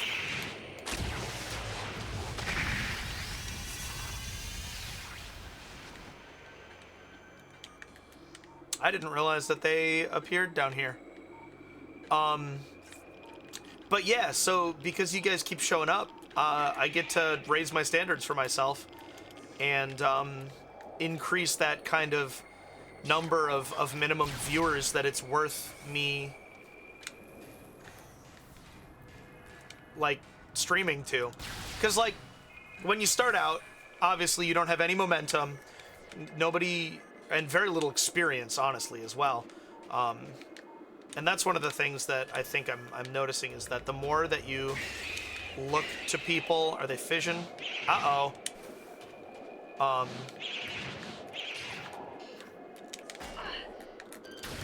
The more you look to new viewers like you're actually serious about this whole streaming thing, the more likely they are to stay. And that makes sense to me. Like, you don't invest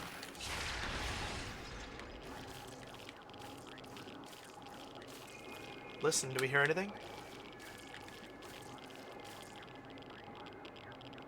No. You don't invest in someone you don't think you're going to get your money back on or your money's worth out of, you know? And so a big part of succeeding as a streamer, as like a small or medium-sized streamer, is looking to people like you're worth their time or money or whatever. That's a Fission Metroid.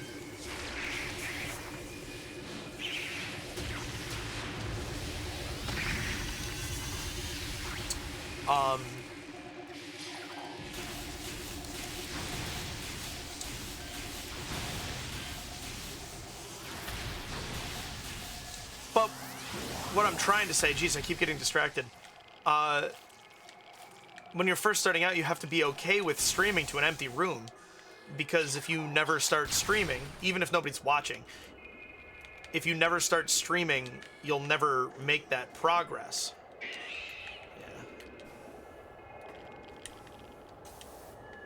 Yeah.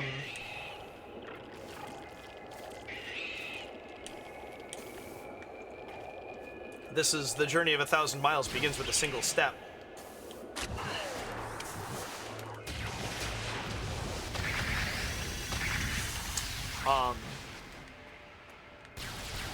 And it's frustrating. It's demeaning, honestly. Like, thanks Twitch for this wonderful opportunity for performance art, you know? Which is how I think of this.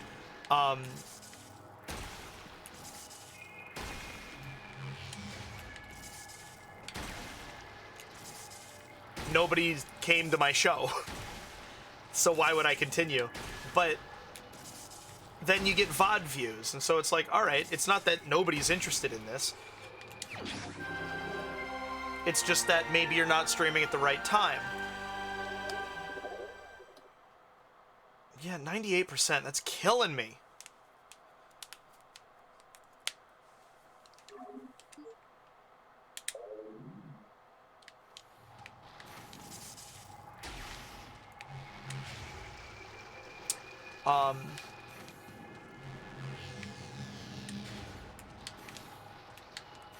But then you start to get people, you know? And, I mean, my mom is one of those people. There's nothing wrong with that, really. But it definitely, you know, your mom doesn't exactly count as a fan. It's a Guitar Hero loading screen tooltip. Your mom doesn't count as a fan. And so I've thought about that for a while. And I both agree and disagree. If you have 5 fans and it's your mom, your dad, your best friend, and your best friend's parents, I don't know about that. But, you know, if your show sells 100 tickets and one of them is your mom,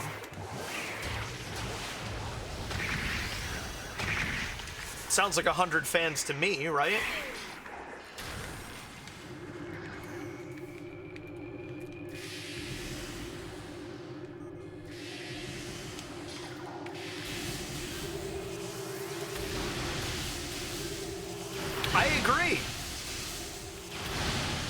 I agree that she should count.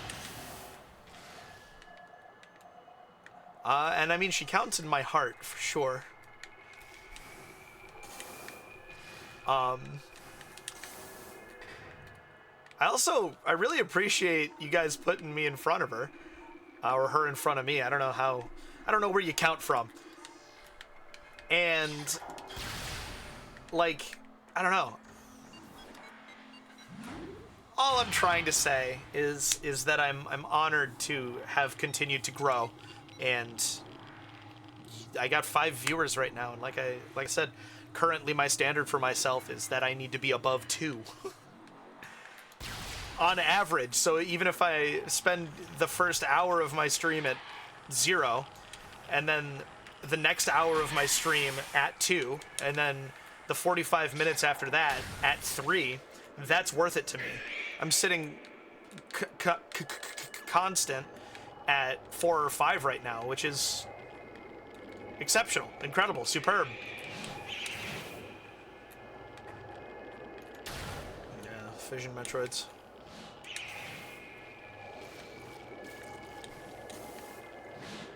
It feels good, and I appreciate you.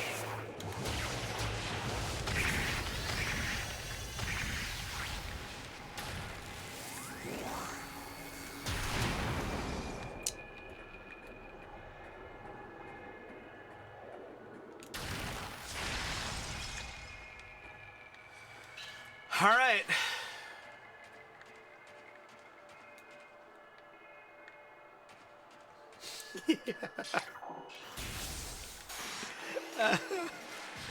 Another of my favorites is, no, officer, I swear, the TV just unbolted itself from the wall and flew out the window.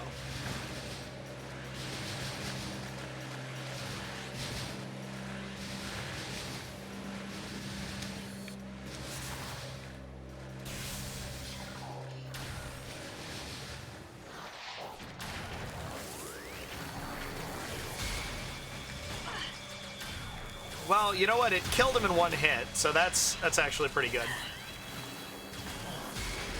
Oh, it was supposed to get both of them. Here we go. One more try here. Ah. I've never really used it very much.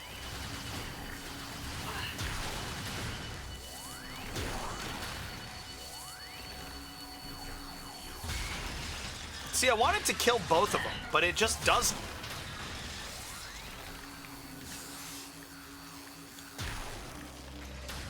Stupid ice spreader. Not spreading ice effectively.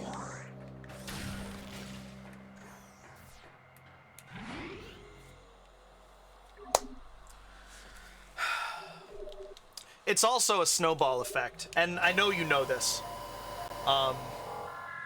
But with the way that social media algorithms kind of ascribe value, the more you have, the more it trusts you with.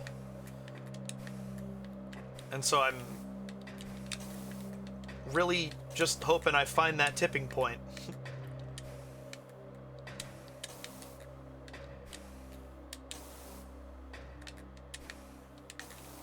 Oh, man. That was very close.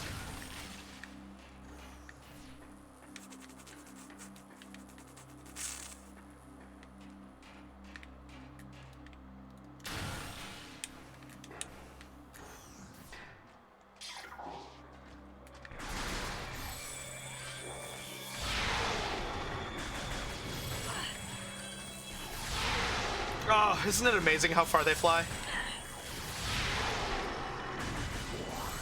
It's viscerally satisfying, let me tell you.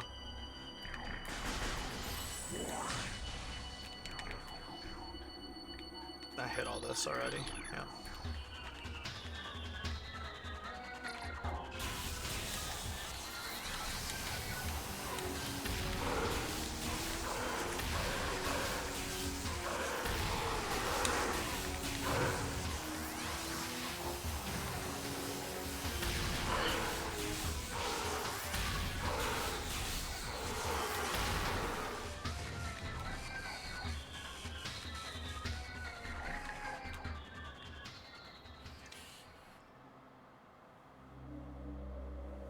I feel like I just heard something weird. Interesting how the music continues until after their body fades out. That was something I've never noticed before.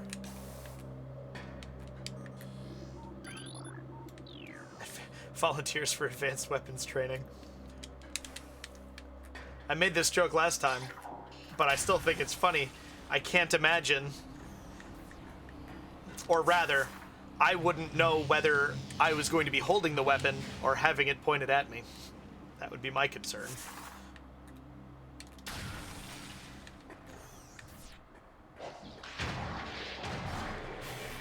Wait a second. No, this is exactly where I want to be, right? Yes. Yes, yes, yes. I thought I made a wrong turn, but this is the intersection. So there you go. And now we've checked all of Phazon mines.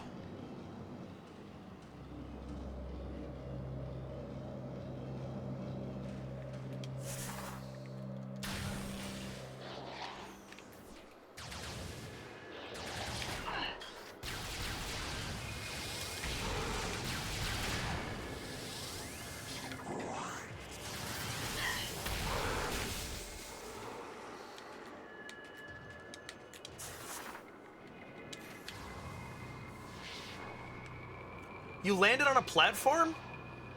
How do you get so lucky? Stop it. No, stop it. Stop it. No. Woo.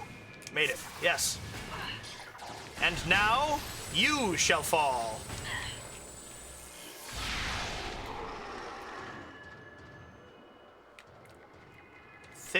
That's Lilith from Borderlands 1. Maybe it's Maya in Borderlands 2. Hello? How you doing? I finished my test. Ooh, good job. I thought you said it would take you 3 hours.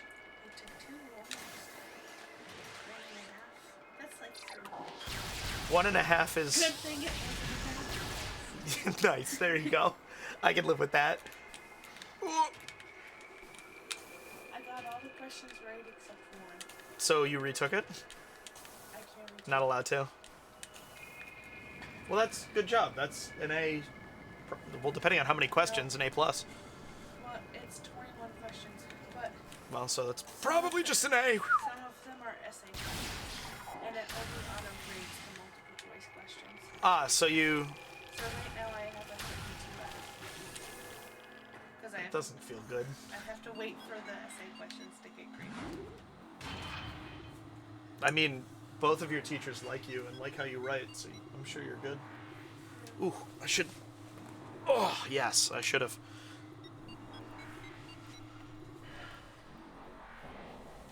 What's up? I'm reading your screen. Oh, yeah. I didn't know which screen you were looking at. The big The big one. The big one that we can't see all of. I was talking about that earlier. it seems to be your own fault. Well, yeah, because I got the... What? Well, yeah. You said you didn't want to remount it again this year. This year ends in like a month. Yeah, now I'm having an existential crisis, but that's just a me problem. You're leaving me? Leaving the room. Ah, oh, okay, I can live with that. Leaving you would involve a lot of legal things. It would Don't want to. way more paperwork than I want to deal with, too. Also, I actually like being married to you, so. Have fun. Thanks for stopping by.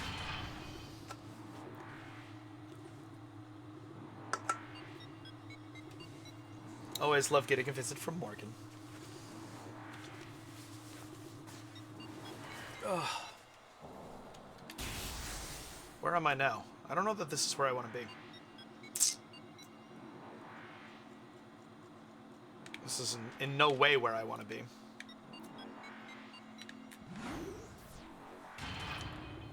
I was on autopilot talking to her.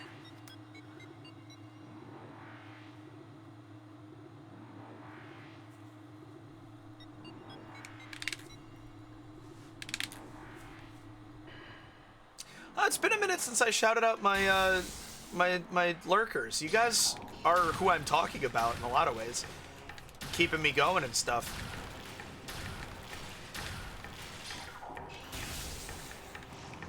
If you're new-ish here, I never obviously named them because that's shitty.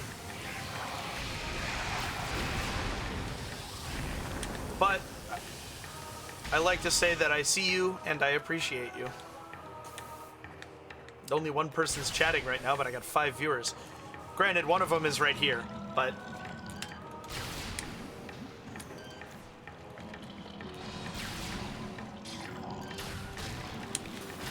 And that still means that several of you are here.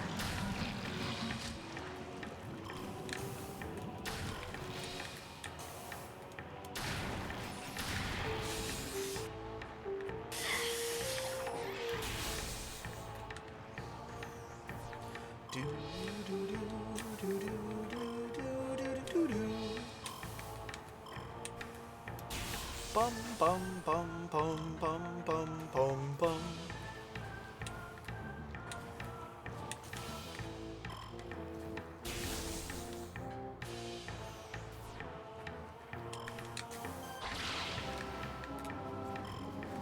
I love how quickly you can get through Magmor once you are fully equipped, but how dangerous and slow it is at first. That's like that Metroidvania essence that I just love. Excuse me, I pooped out a little bomb. Come on.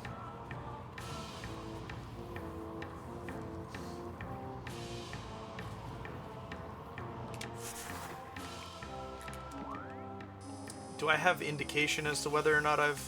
Yeah, okay.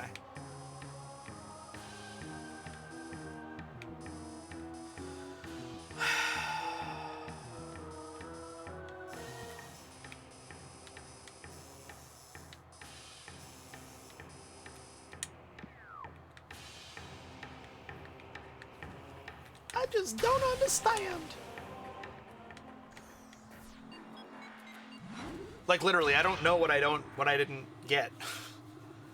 It's bugging me. Bugging the crap out of me. That's why I keep talking about it.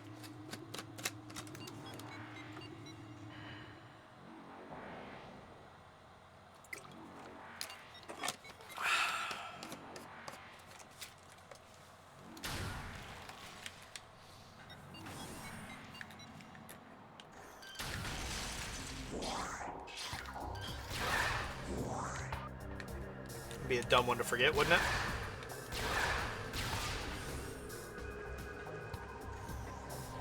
Been all the way up, which means I got both of those.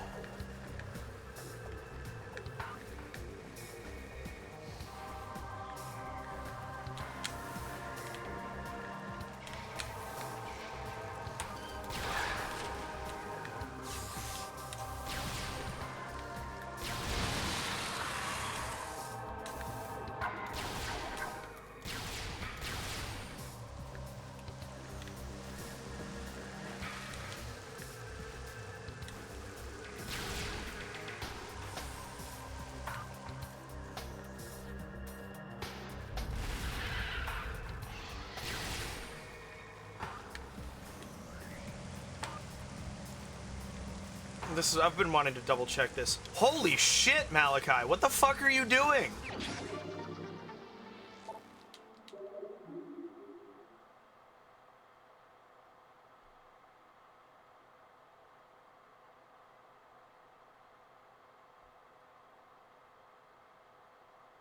Well, that's... I don't even know. I don't even know how to act. Fuck, come on. No. That solves that problem, doesn't it? What the hell? It's been nagging at me for 3 sessions, and I've just been like, nah, don't embarrass yourself by checking. Obviously, you got that one. How could you forget the one that's literally the closest to your fucking ship?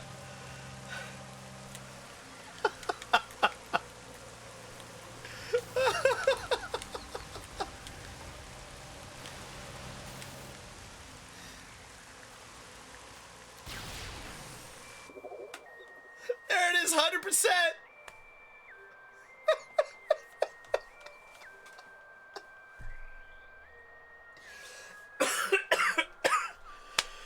Oh. I've been working so hard to get to 150 followers. If anybody wants to unfollow me for that, or rather, been working hard to get to 150. I'm at 144. But if you want to unfollow me for forgetting that one, you feel free. I'll understand. Oh my gosh. I'm embarrassed.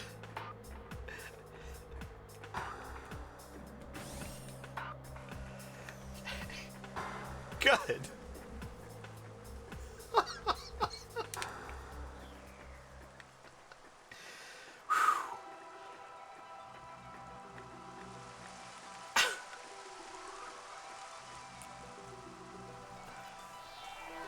Wow.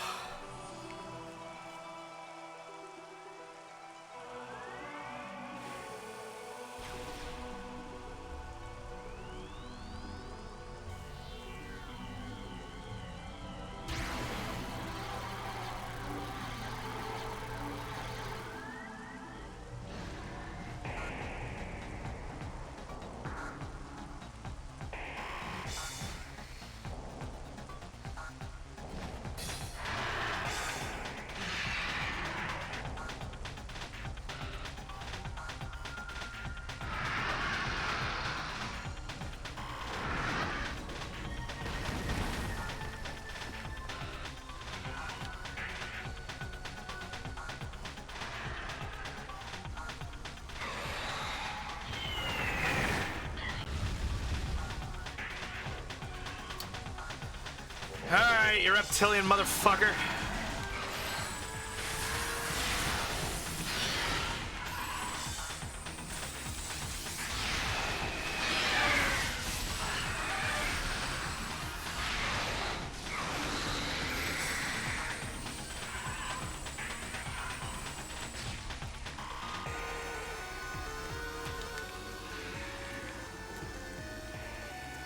Right, don't forget to scan him, you doofus.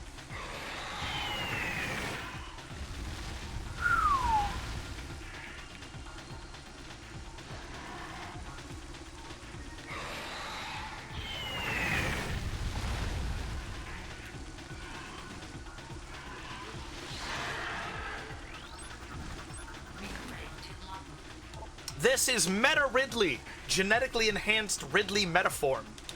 Reborn and evolved through pirate technology, Meta Ridley is a fearsome enforcer. His armored hide is extremely resilient, save for the chest, which has thinner plating.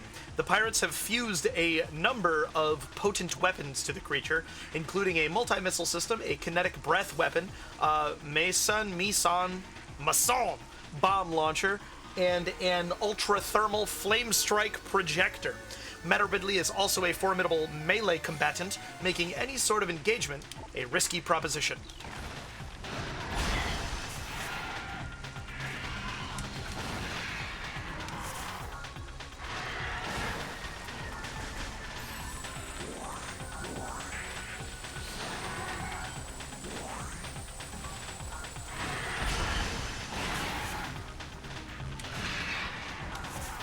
Well, thanks for hanging out, Starkio Sharky. I'm glad you were here for my my moment of brilliance. There's the Prime sub. Thank you. And I got a notification about it. Crazy. Thank you so much, Starkio Sharky.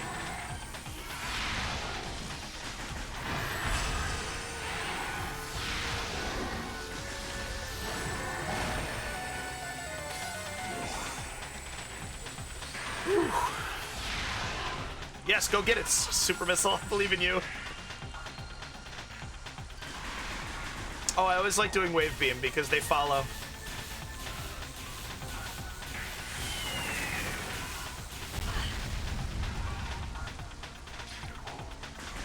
That's 13 months. Wow. My, how time flies.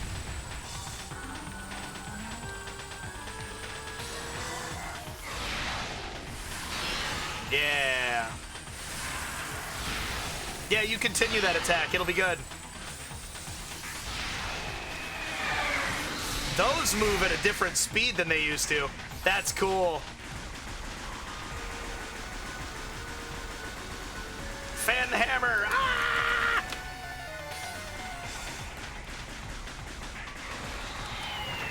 I'm all worked up now after getting the 100%.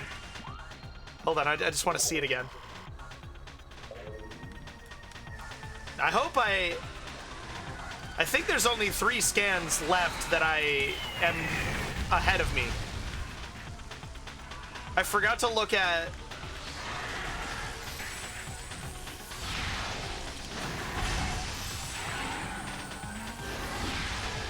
where I was before scanning Meta Ridley, so I don't know. I feel like I was at like 93.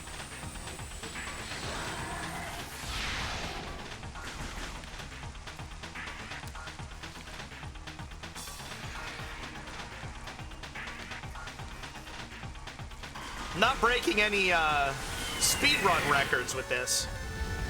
Like, not even close, but that's okay.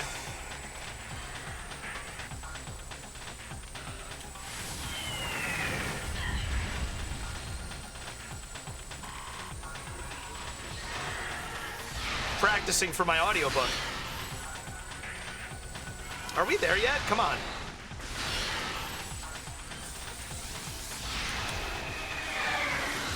There it is. That'll do it right there.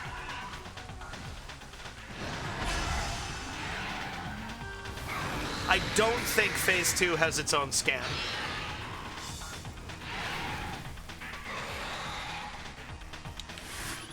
Yeah, no.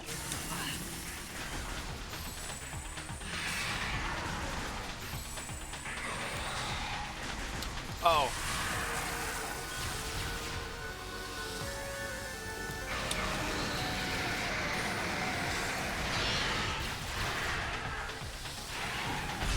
That's new.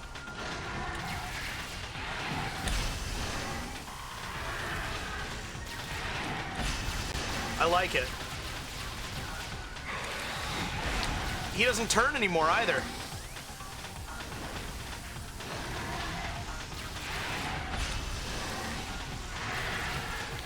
Alright, so he's gonna land, roar.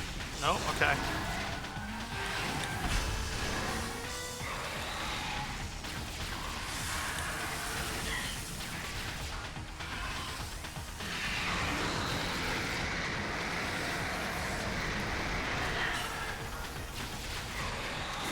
Yeah, okay.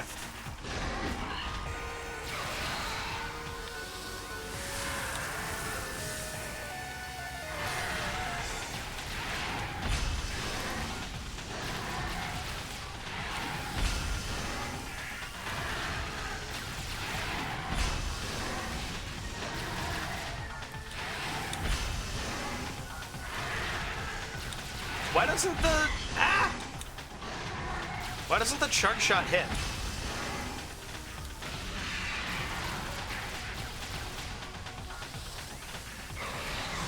Yeah.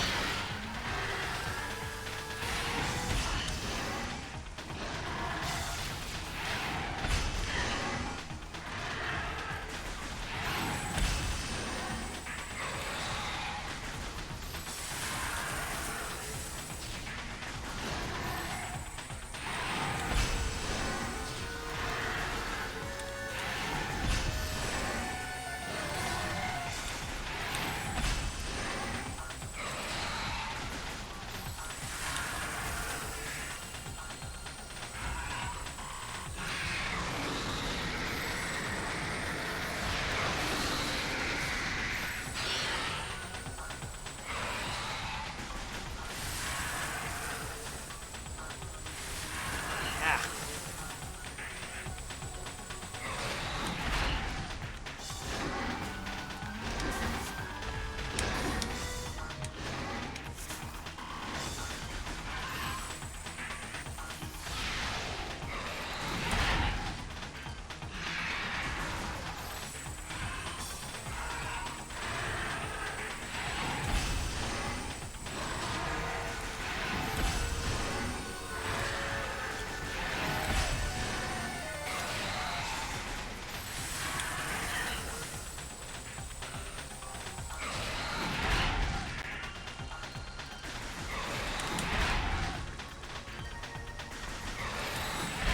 Jeez.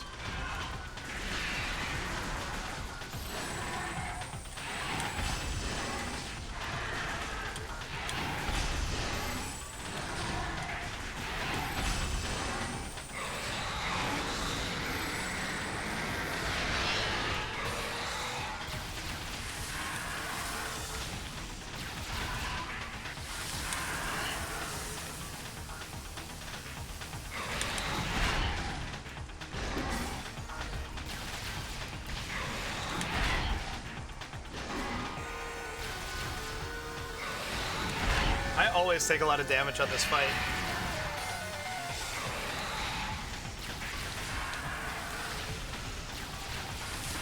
I was not prepared for it to be different. No!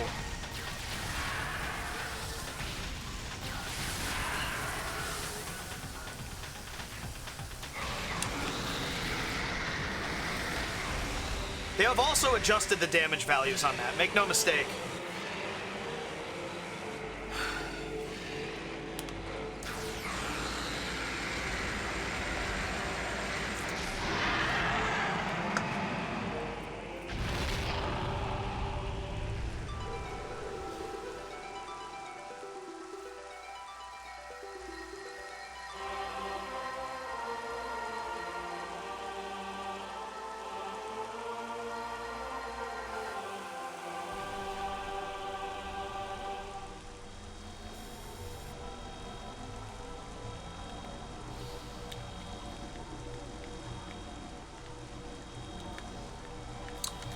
on the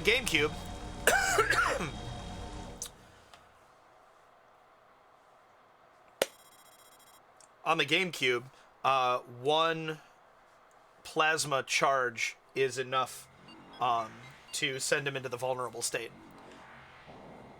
And so if you time it right, then you can just kind of, you'll be pretty safe. But that sure was not the case in that fight. I wonder if Metroid Prime itself is going to be different.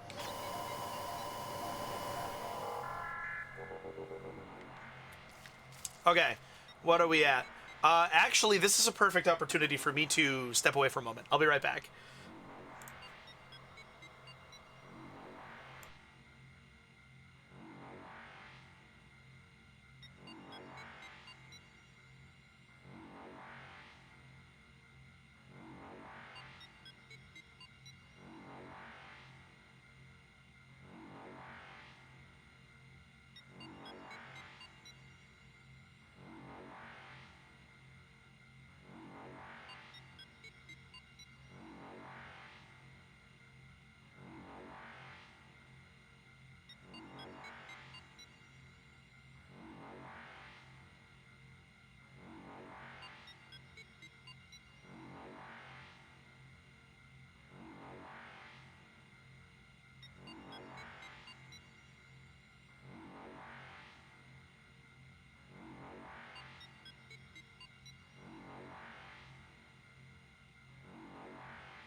Just a quick break.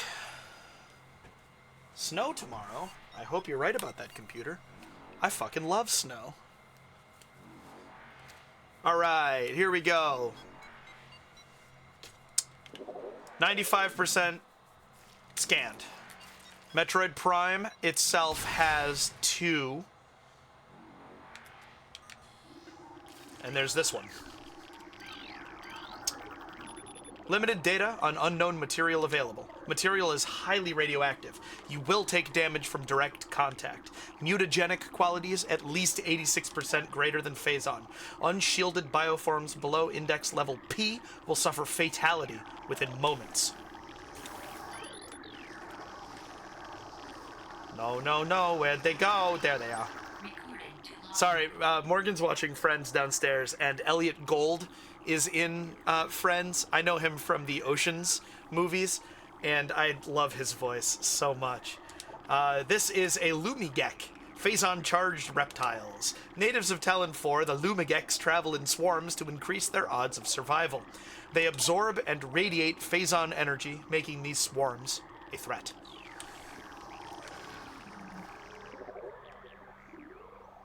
That's not... 1,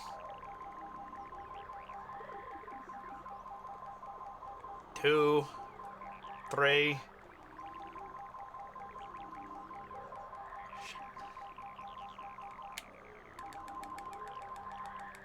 4 or 5.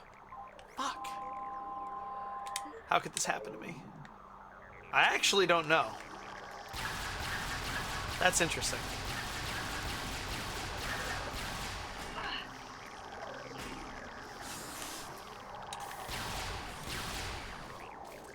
Well, we're gonna finish regardless. I got all the items. That's good enough for me.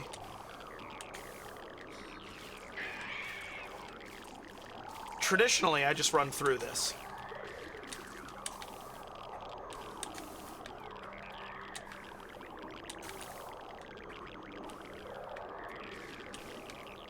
And traditionally, there's only one spot where I actually get grabbed.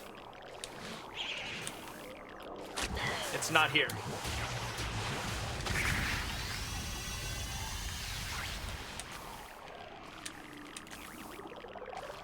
It's right over there.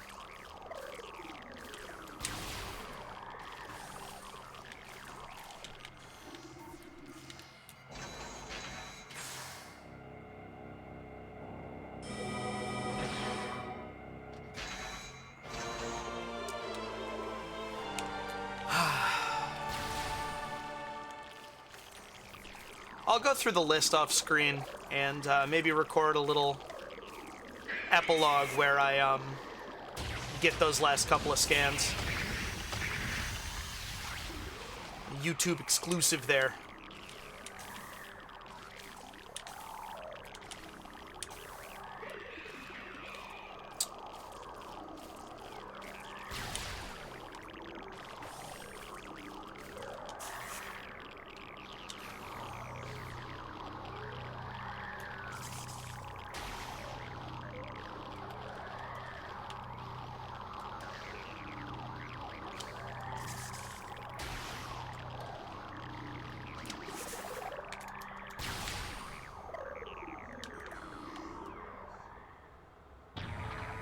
Here we go. Oh, this is gonna move my camera, isn't it? Sure did.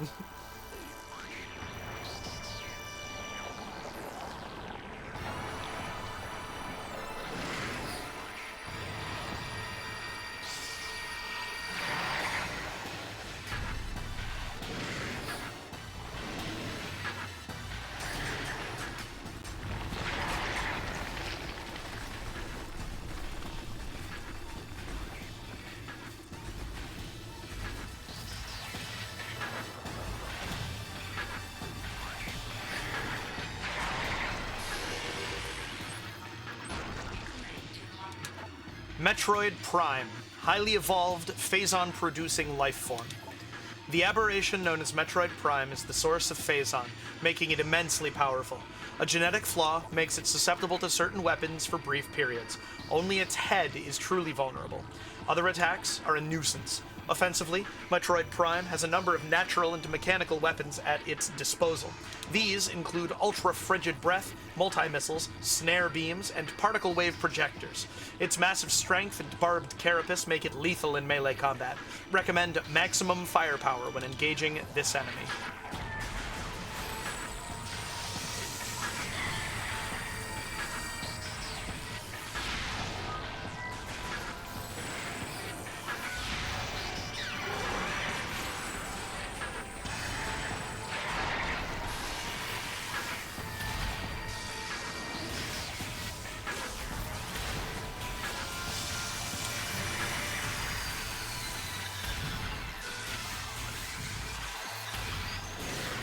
There's a strong possibility that the scans that I missed were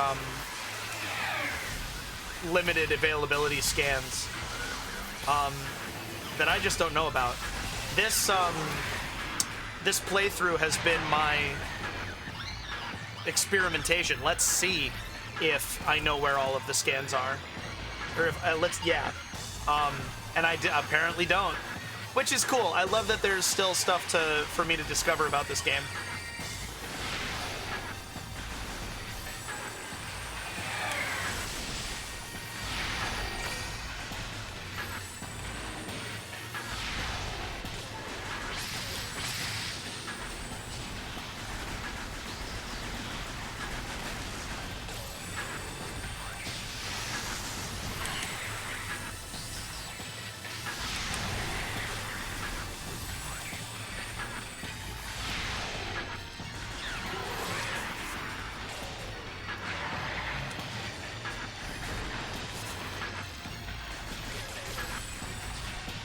Oh, got it.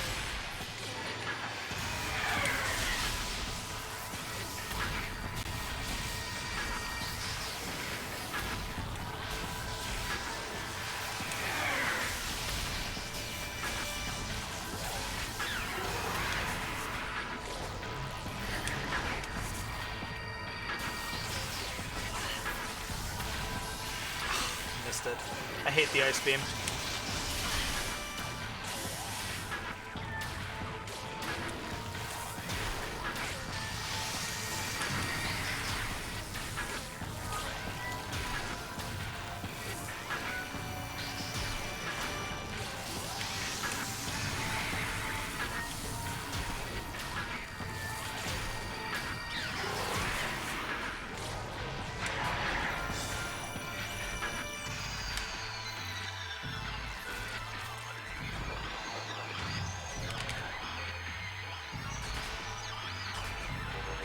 Purple. Ah!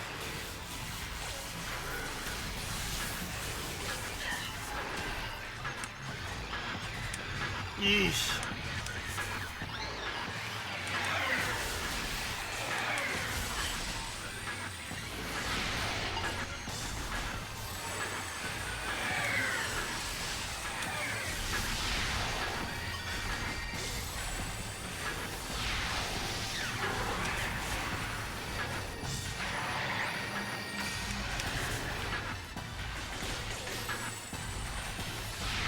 Nice.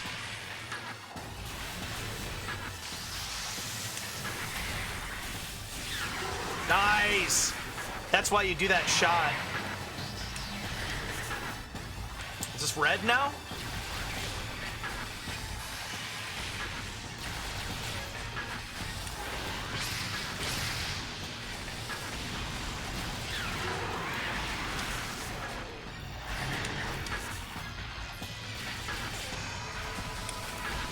Yes, that was good. That was very good. Especially since it's white now.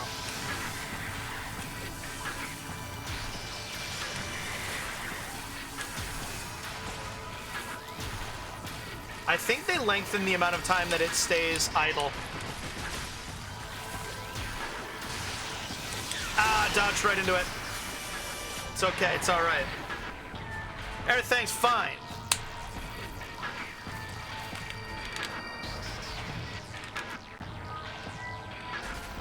Now it's random.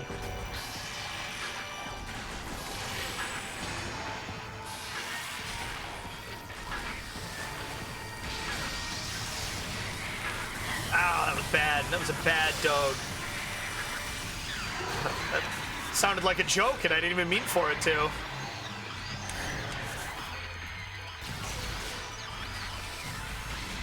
Nice, very nice.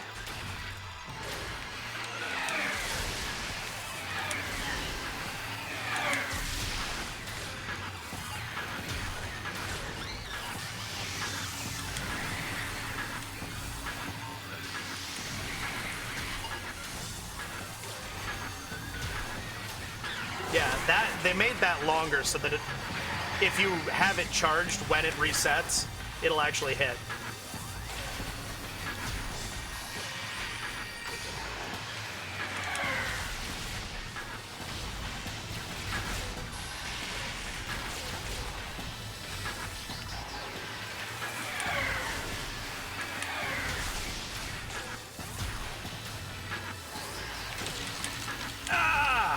I wanted to dodge, but I didn't get it. My hand wasn't on the thing correctly. It's okay. It's fine. It's fine. Oh, I wanted to do this without getting frozen. Oh well, whatever. Almost. One moment, I'm busy. I'm assuming you could hear the phone buzz. That's why I said that out loud.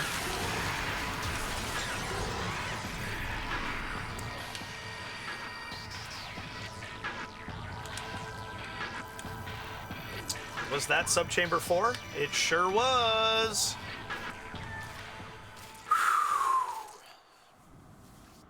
It's a very, very rewarding final boss.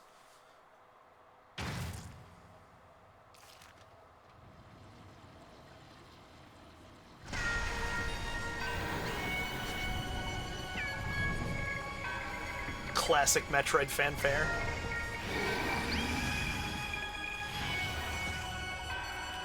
Here we go! Metroid Prime, the core essence of Metroid Prime. Scan indicates that the Phazon energy form of Metroid Prime is invulnerable to all conventional weapons. Only attacks from a Phazon-fused arm cannon will damage it. It generates pools of Phazon when it attacks. Use these to fuel your suit's Phazon weapons system. The entity can also spawn Metroids to assist it in battle, rendering itself invisible when it does so. Actually, I do want this open. Rawr.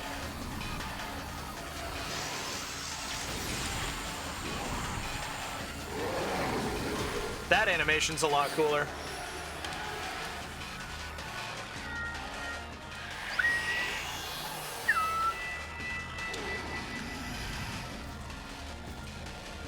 Excuse me, I'm just gonna mosey on over here.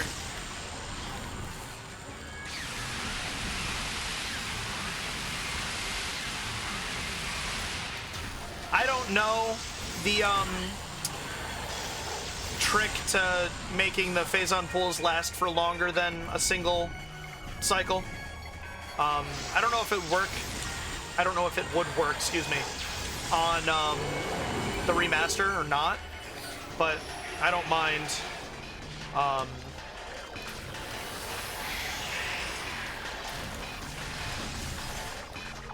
There we go, good. I hit the wrong button. I don't mind doing it the vanilla way.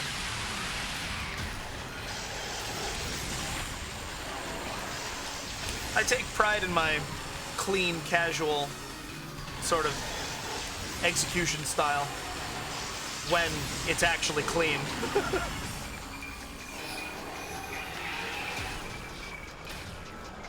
These aren't... I mean, Hunter Metroid's a Hunter Metroid's a Hunter Metroid. But yeah.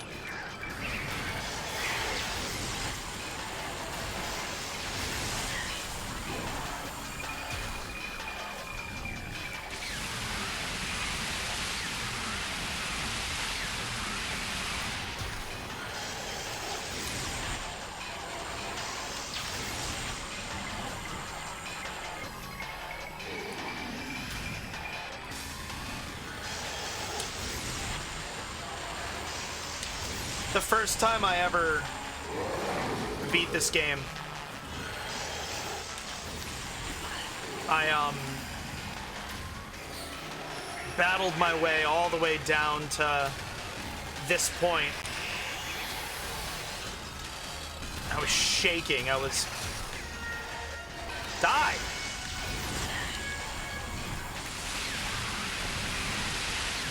Beside myself. I have a tendency to hold my breath when things get really intense in games. And also, in general, I'm just profoundly affected. It's part of why I like media so much, is because it works on me. But so I'm like, I did it. I finally beat it. I got all the way down here. And then, now here I am. Or, now here's this, rather. No idea how to fight it. It's an entire another health bar. It was very demoralizing. I need this. And this. Yeah, fire into the air, Samus. That's good.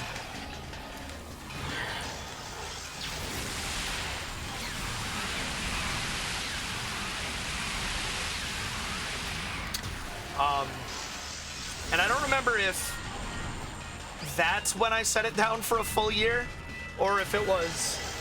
I think... no, it wasn't.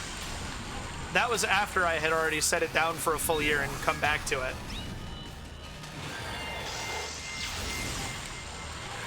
I'm such a weenie sometimes.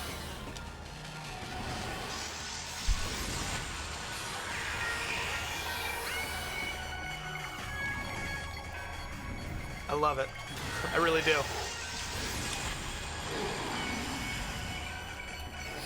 Tunics ending made me cry on stream.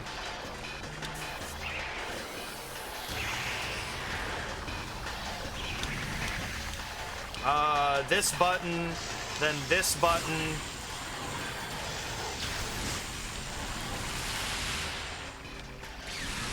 There we go.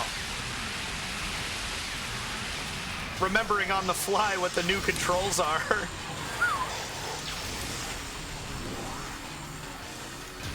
Oh man, so I was talking about it getting crazy at the brewery last night. We have an 18-year-old who has worked there, I think, since he was 16. And it was the first time, I think, since he became a full server that it really got out of hand like that. And it was sad. It was rough to watch him get... Because there's a despair that hits you, like, they're ordering things faster than beer pours. I don't know what to do. Glad I got to be there for it. I hope I helped. We did it! Kind of. I'm gonna pull up a browser window and see if we can get any of those scans right now.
Let's see how she looks.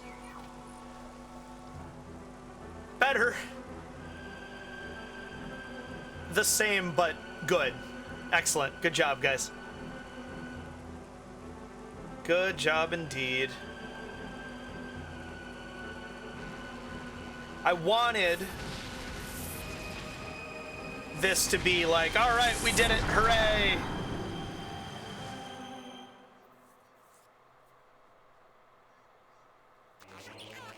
And then this is my favorite Metroid song.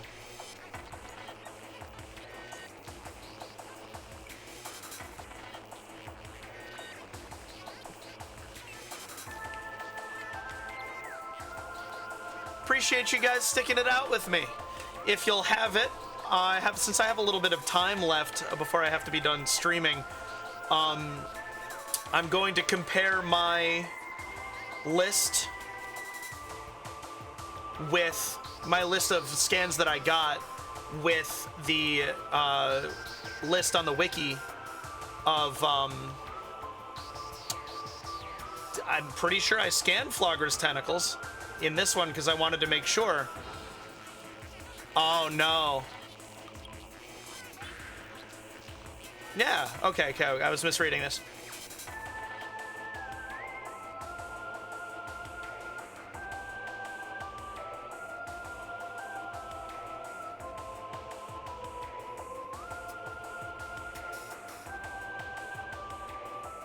Yeah, so there's no entry on this list that I haven't seen before.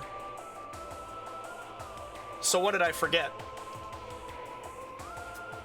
This is going to be the question.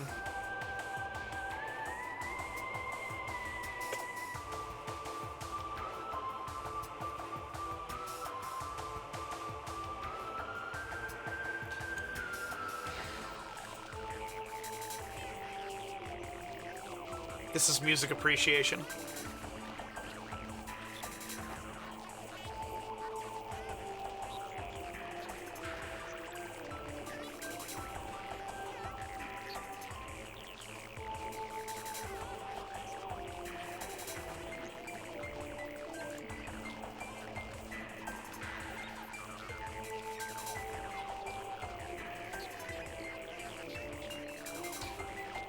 This is my favorite part.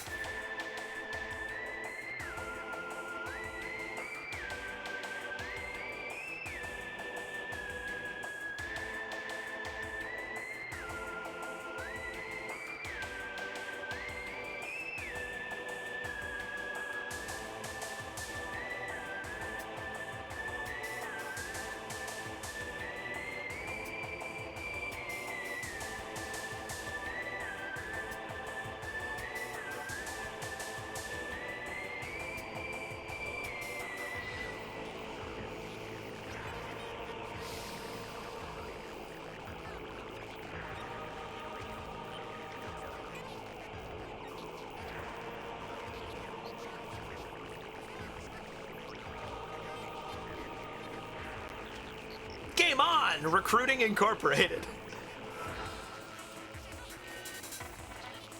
They had to lengthen it because there's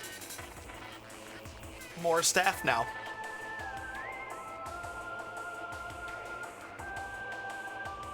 Are you gonna play the end again? Oh man, my hands.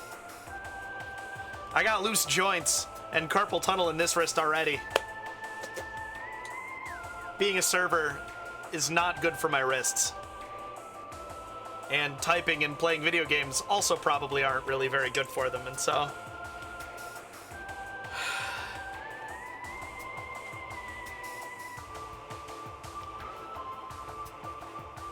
Jose Everardo Hernandez Diaz.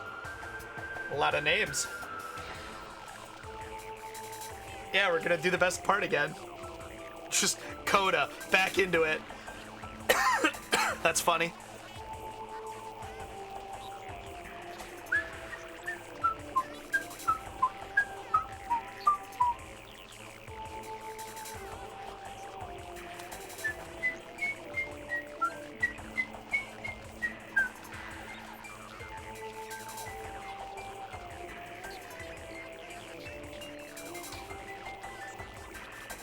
Oh, just the piano in the background into the octave up.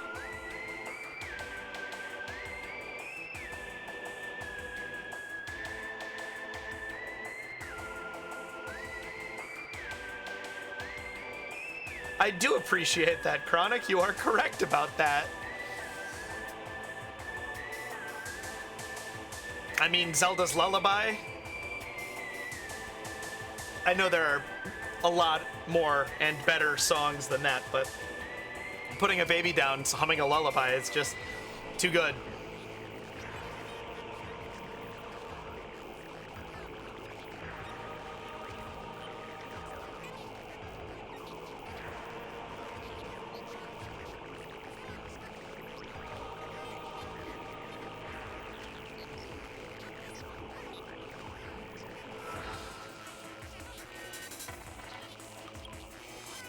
Wow.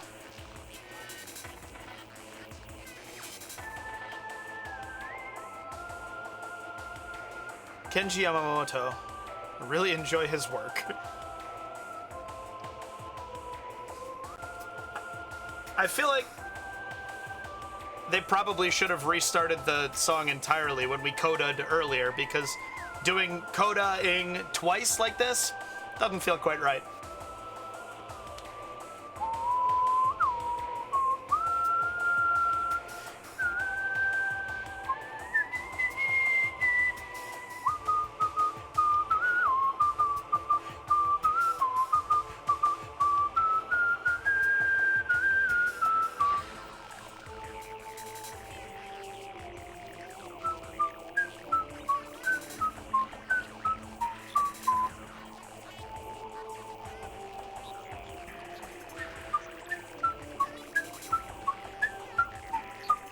One of the things I'm struck by,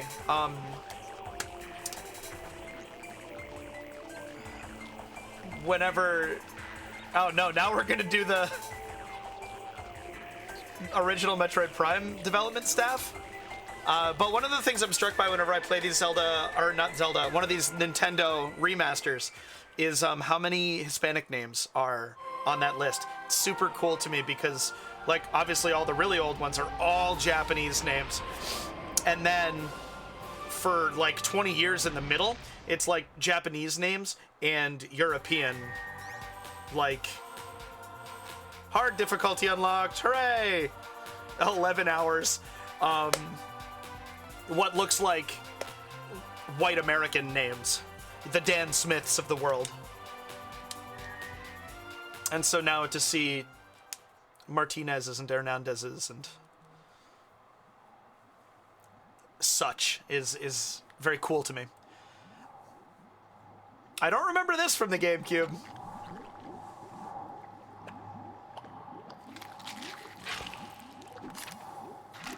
Oh, cool.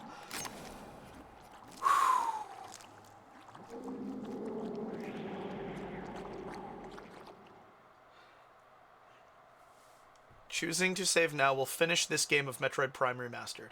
When you select your save slot again, you will start a new game. No, I do not want to save them.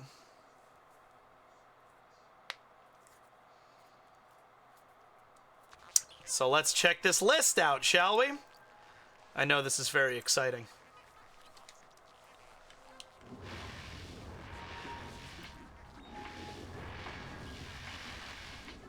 Dun dun dun dun dun dun dun dun. Yay! Okay. It's not 100% complete though. I wonder if that's rounding.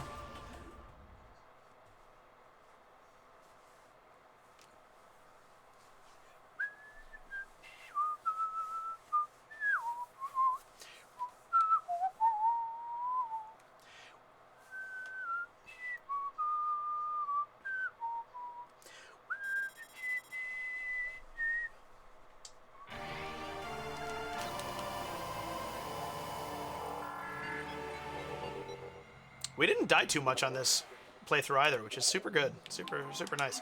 All right, Parasite, Auto Turret, Zoomer, Geemer, Sapsack, Bloodflower. Really? All right. Like, so these are the ones. How?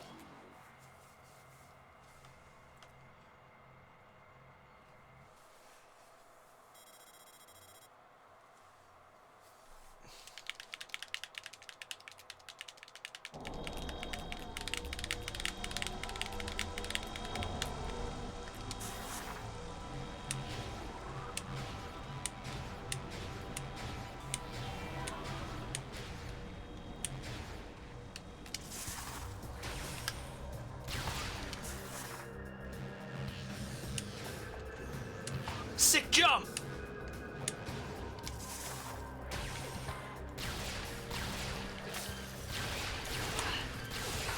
It's all loud now because I wanted to listen to the music.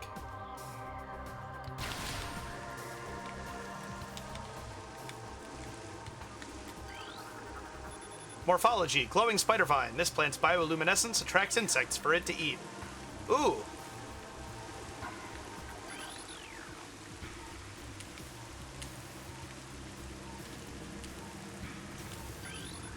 Red starburst.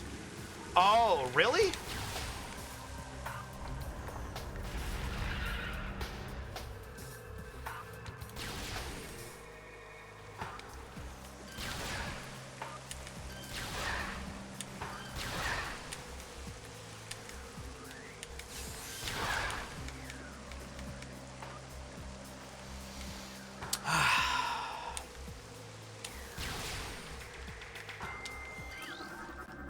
Recording to logbook. Blood flower, able to eject toxic spores. Toxins are poisonous, even to the blood flower itself. 3 mouth nodules protrude from the stalk beneath the flower, each with a rudimentary brain cluster and the ability to spew toxic fumes at anything within a 5-meter radius. The spores ejected from the stigma at the center of the flower are sufficient to kill this creature if they explode in its vicinity. Hooray! I hope I roll my eyes at all of these. All right. The next one is between Grisby and Puffer.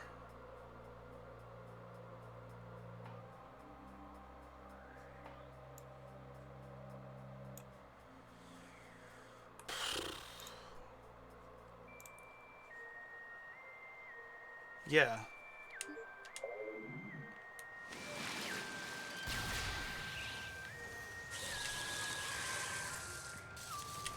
Bizarre.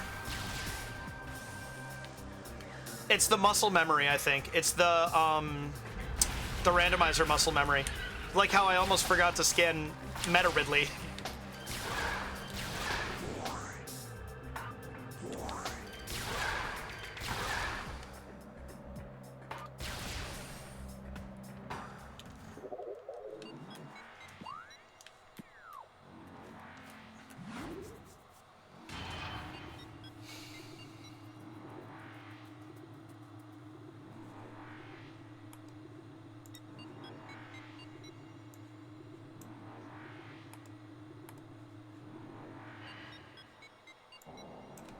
All right.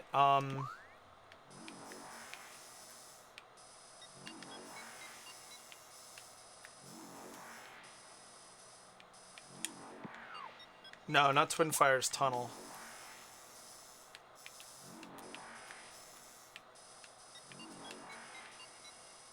Maybe Twin Fires Tunnel.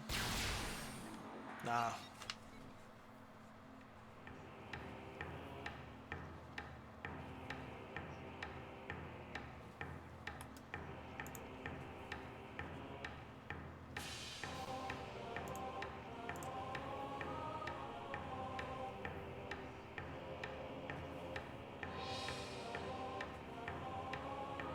Lake Tunnel.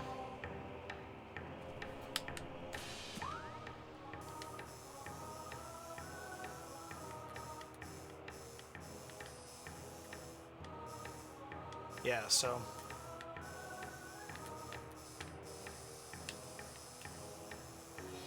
are they South Core Tunnel? Yeah, all right.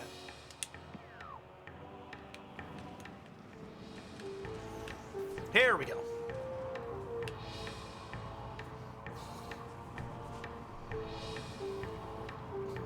I love that Metroid Prime Pinball comes up on discussions of, or on articles on the Metroid Prime, or on the Metroid Wiki.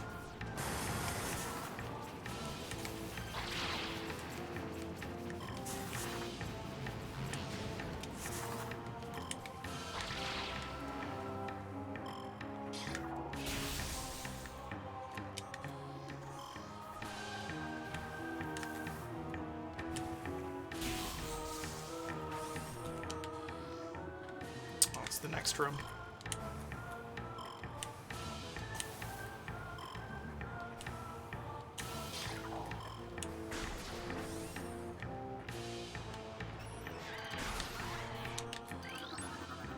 Recorded to logbook.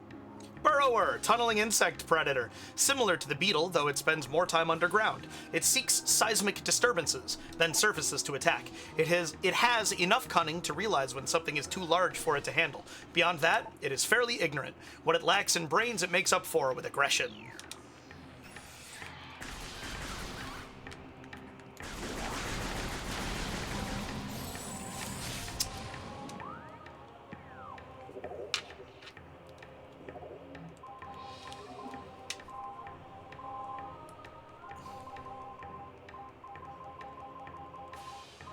Between Triclops and Puddlespore.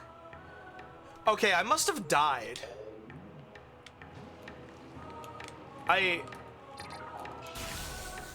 Because there is absolutely no way that I forgot to scan the Magmor. I must have died and forgotten to re-scan some stuff. The Burrower makes sense that I'd forget to scan it. The Bloodflower kind of as well. But not...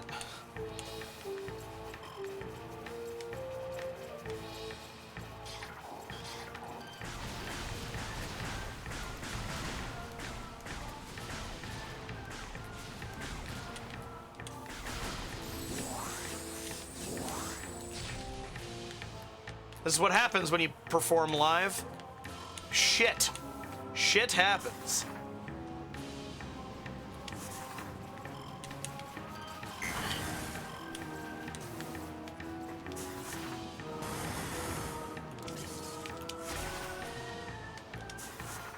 I did get 100% items without looking anything up, so that's a thing. And if I'm only missing stuff that you can get at any time, and like I know I scanned a Magmor, but I also know that I've died, so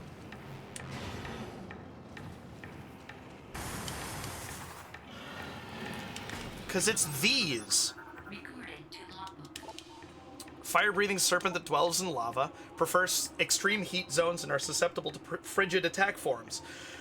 Sightless, they navigate the lava currents using their sonar receptors. Magmors have a keen sense of smell, enabling them to pinpoint targets with startling accuracy. And they're really cool, honestly. Alright.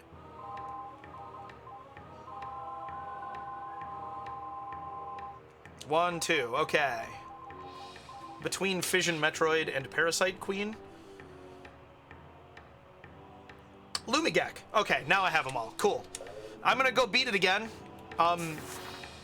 For the sake of completeness. And also because I wanna... You know... I wanna show that 100 finish. And... I'll have to go back and watch my first... It would be the second session, wouldn't it? Because I didn't... The first session I left Flagra as the next thing to do. And you get Variasuit for beating Flagra.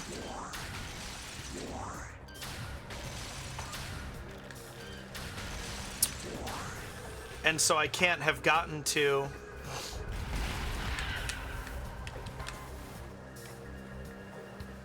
You see what I'm saying. I don't feel a need to struggle through finishing that sentence. There we go. Okay, all right. Ah! I appreciate y'all sticking with me even more after this diversion.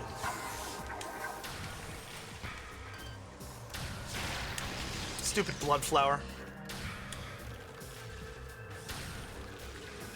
The blood flower I think I did just completely forget to scan. That I'm comfortable with. So part of the reason that I assumed I'd be able to do it, I thought I could. I assumed I'd be able to do it, and after a fashion I did, is because I knew where all the limited time scans are, and it's a lot of them. But this does mean that, like, so I should do a hard mode playthrough, for my own self, where I get everything.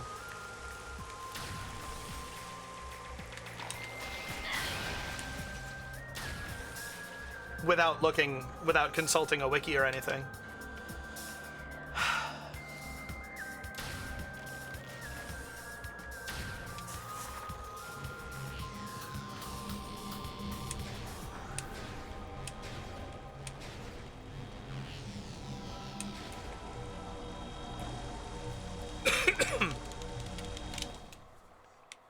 I don't have any compunction against skipping cutscenes now.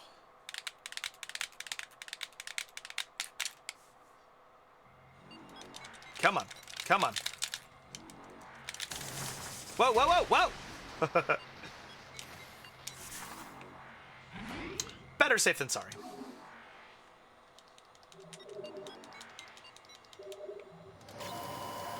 Nice.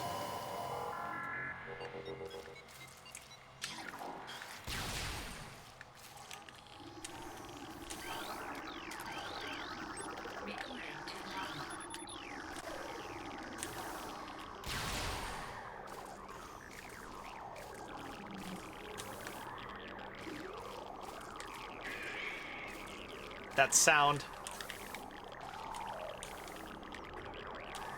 Can we just take a moment to take in this freaking area?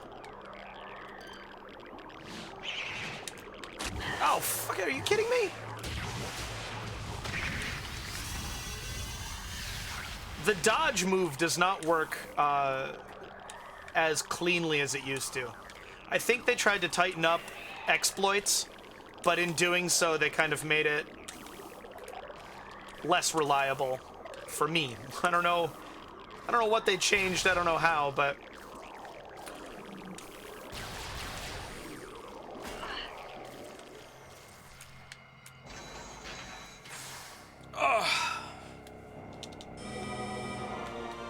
yes, yes.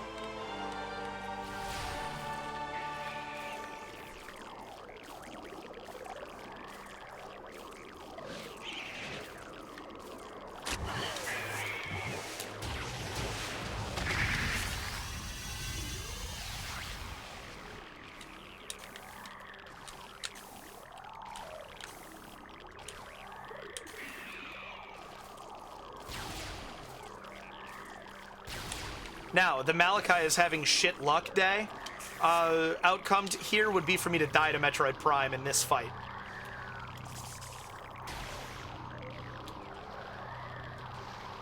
If I died to Metroid Prime in this fight, I promise you it wasn't a throw for content.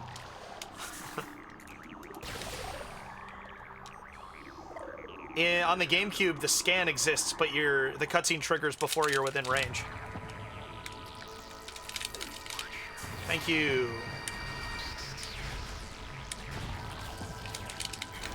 I don't know what I'm pressing that's skipping stuff, but I sure am glad for it. Do this and then...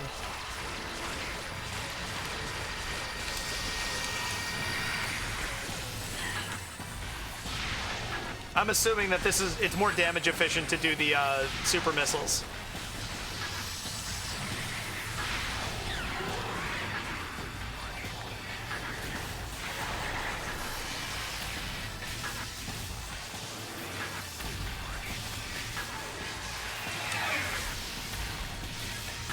When you're a kid and you don't know how it all works, this fight is so intense. That's why I was shaking when I got down to Essence my first time.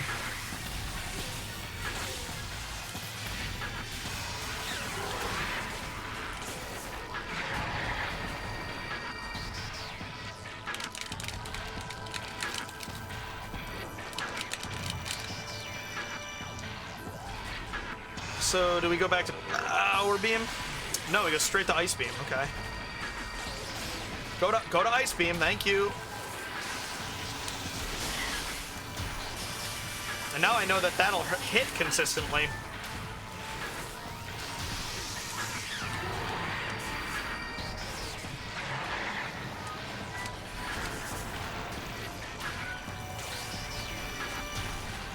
Ah.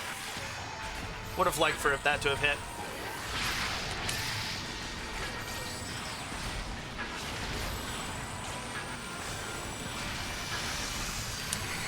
Did you see that? Plain missiles just plain don't work.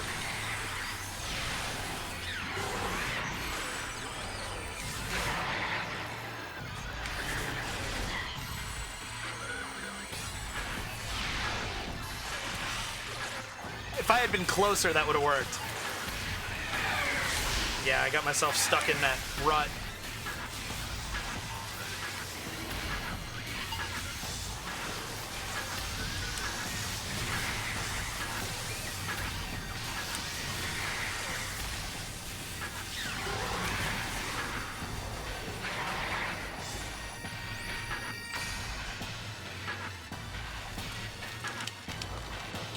Don't forget to scan it, you fucking moron! Holy shit!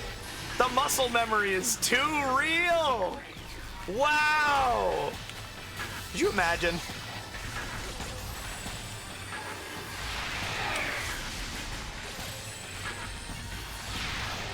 I lampshaded on the wrong bad luck.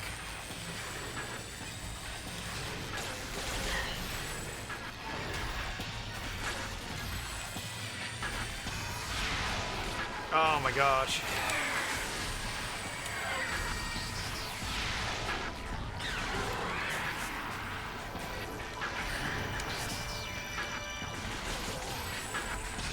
Ah.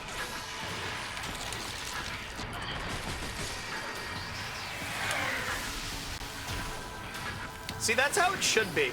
As soon as it resets, if you release on that, right there, then it should hit. And that's not how it is on the GameCube.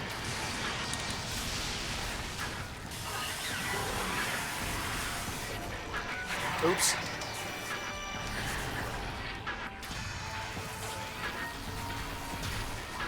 Naya, well, that's fine.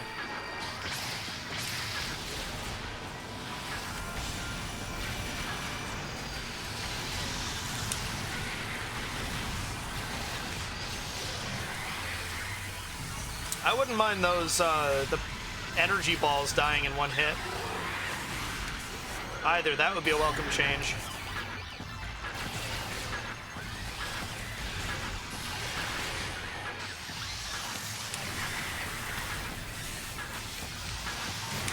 Whew. That messes up your HUD in a smaller range too, I think.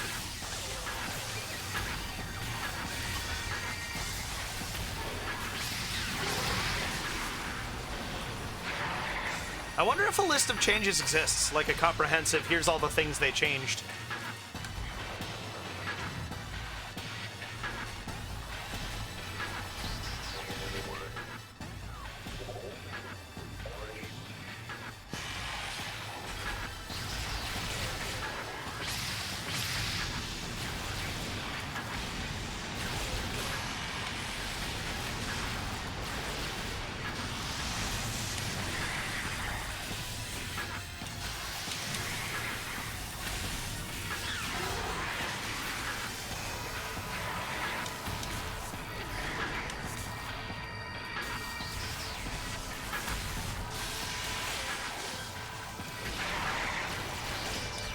Oh, it's actually crossing. Okay.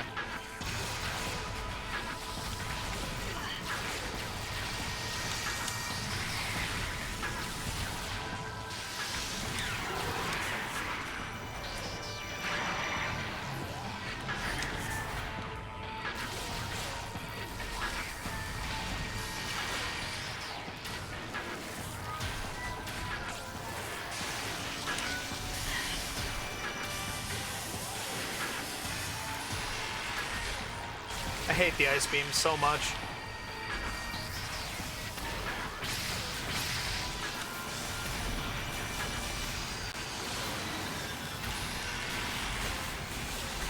Yeah, they didn't.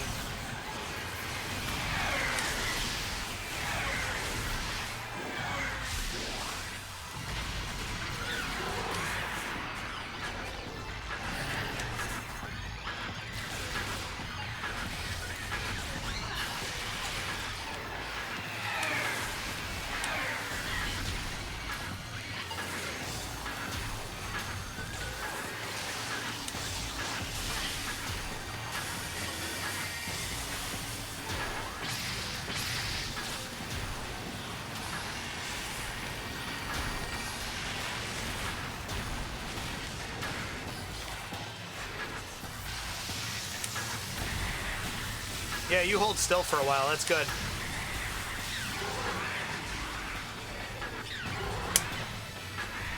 Here we go.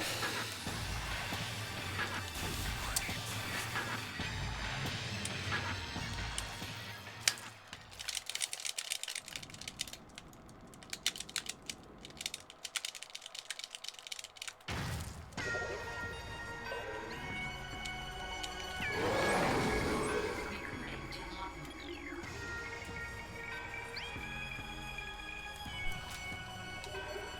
Now we just have to survive.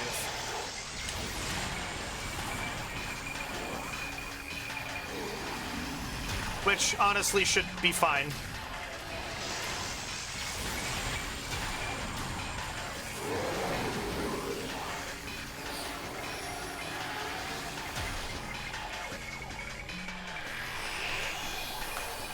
Does the pool? No, it doesn't.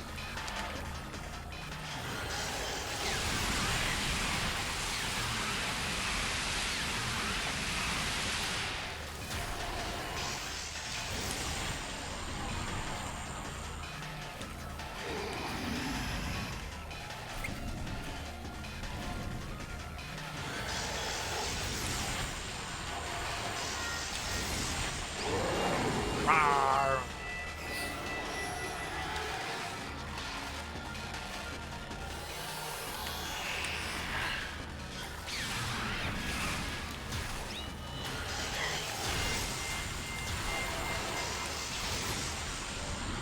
Fuck off, jeez. All right, that's no, it's right there still. Quick, quick, fuck off.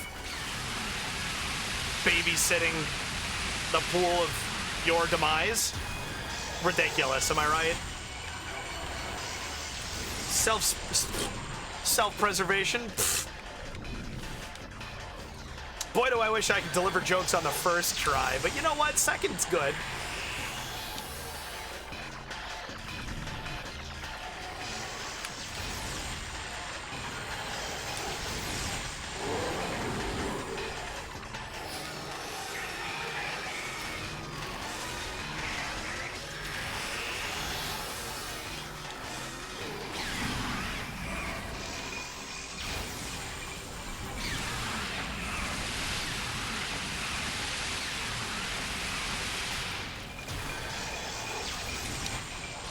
Oh, no, wait. Keep that. Keep that. Take those.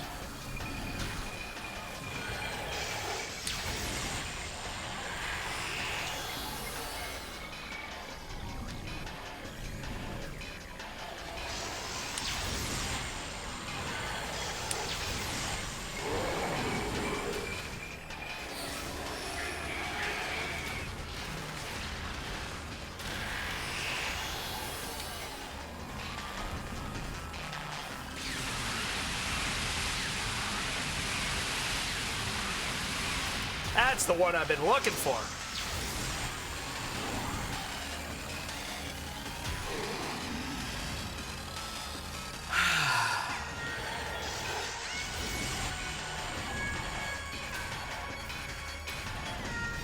I thought I was gonna have to start a new file. I had assumed that the ones that I missed were not one, all so close right into the beginning of the game there. And two, I assumed that I had missed a limited time one, at least one limited time one.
This has been a very, very cozy Metroid Prime here. Very cuddly. Which is not what you want in the final boss.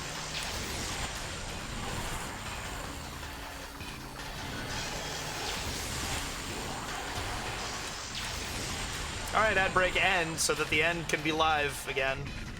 6, 5, good, okay.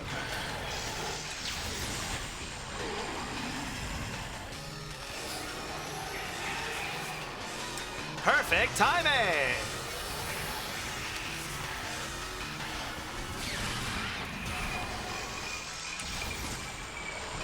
Oh good, a train's coming, and I have the window open, so enjoy hearing that.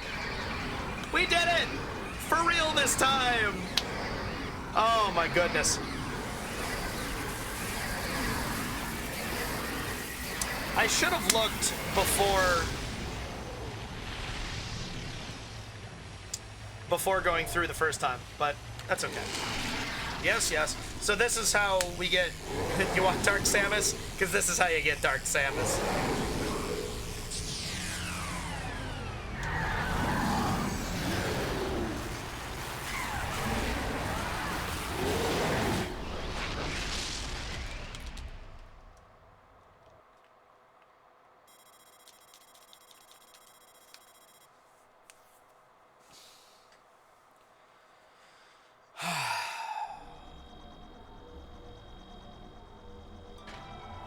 I should also look into what the reward thresholds for, you know, how quickly can you beat it are.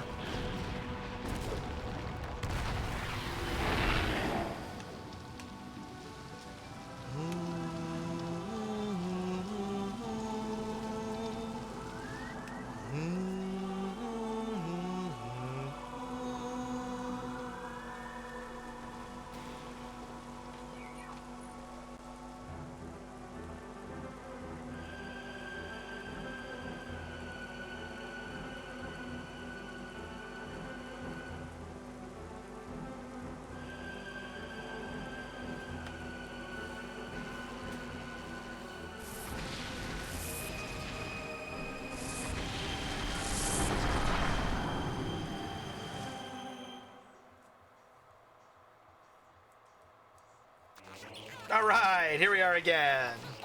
Can I skip it this time because I've watched it already? Probably not. I didn't want to skip it last time.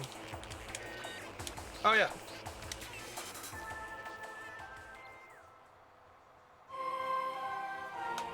Thank you, dev team.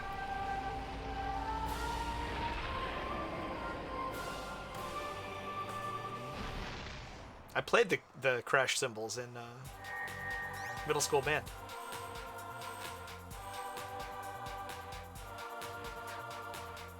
I was hoping to get a different portrait there, but, you know.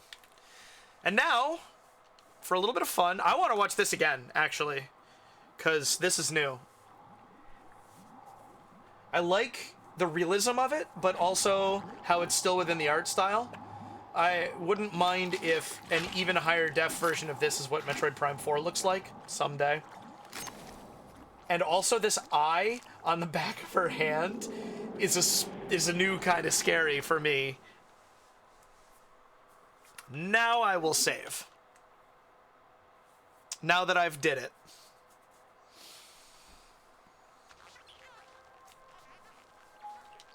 let's look at some extras, shall we? I haven't looked at any.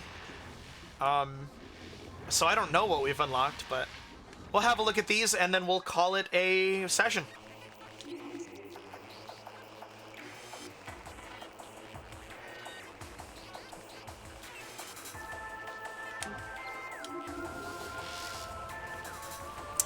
The only thing that... Okay, so, yeah. The things that we haven't unlocked, I'm assuming there's beat it on hard mode, beat it on normal mode in, 5 hours, in under 10 hours, under 7 hours, and under 5 hours, or 4 or whatever. And then beat it in hard mode, and then beat it on hard mode however quickly. But in the concept gallery, we have... Wait, there's...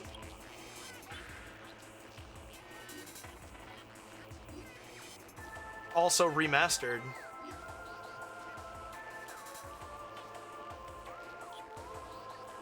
Thank you, Corvus. It feels very good. It's a really cool pose that they were working with.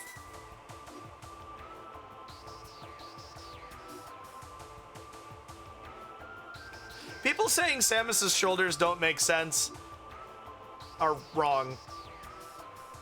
Like, I don't know how else to say it.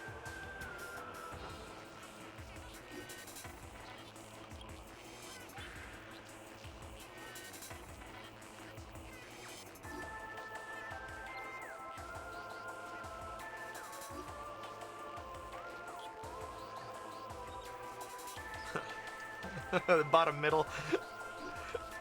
Comic book pose.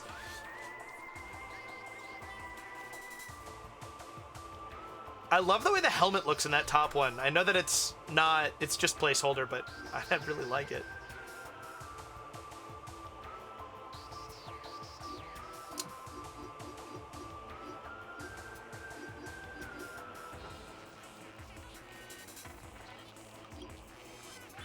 Oh, that one's scary. I was thinking that this was scary, but it's cartoony. Those pincers are unreal. Ugh. Parasite Queen. That reminds me of Prey, actually. The art style and then yeah. Puffer! It's a stone toad. Magmore. But like a Hydra kinda. Oh, I forget what that's called. It shoots lava. And you shoot it and it flips over and you walk on it. Triclops and beetles and scarabs and things. Chozo ghosts. Those wings are incredible. More Chozo. Flagra. Yeah, that's cool.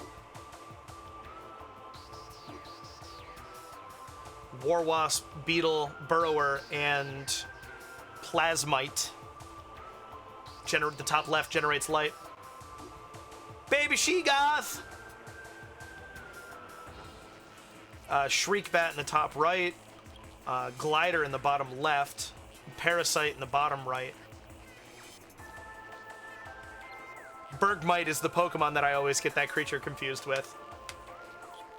And then I wonder if that's one of those, a phase bat in the top left. Crystallite. Although that's also a beverage, so who knows.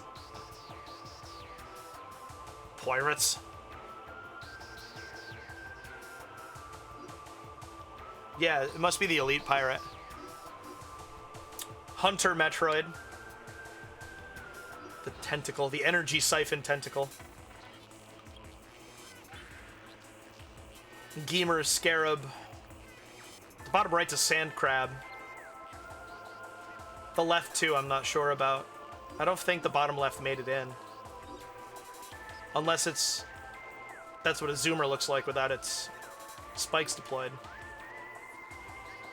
Surveillance drones. That's a cool... That's cooler than what they look like in game. Pirates. I like the one on the far right the most. That's cool. I think it's supposed to be like a jetpack or a aqua pirate.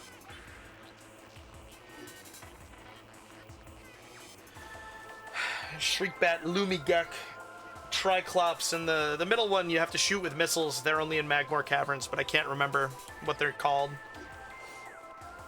That's a Phazon Elite. Meta Ridley. Metroid Prime. Metroid Prime Essence. More Metroid Prime with Samus for scale, also here. Meta Ridley in the ship, that's cool. Wow. They did a lot of Meta Ridley art here, and then final boss in its arena.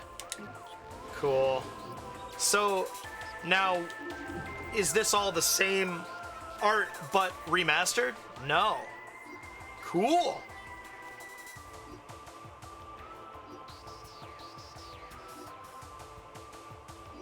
They remind me of Poe still.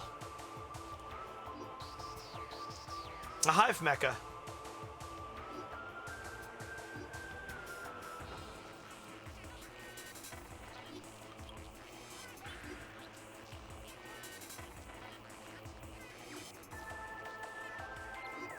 Mama Sheegoth. Thardus.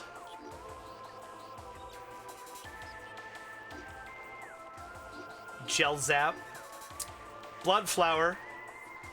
And an Aqua Sac. And a Reaper Vine.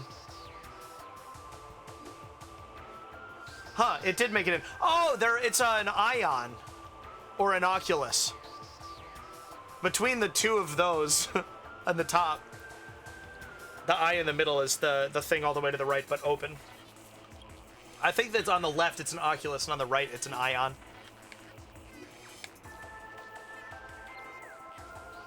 Pirate variations.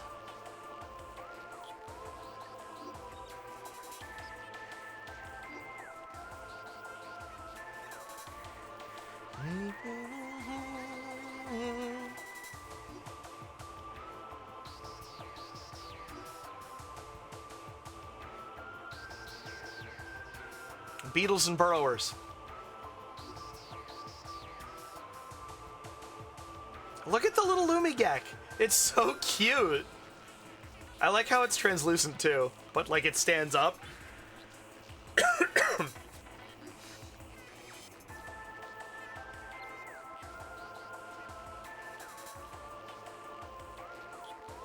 That's gotta be a phase bat all the way to the right.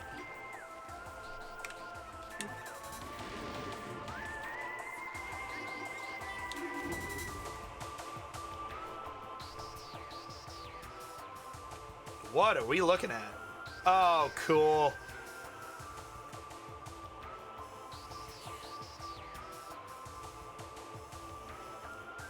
That's really cool. I could spend a long time staring at this, but...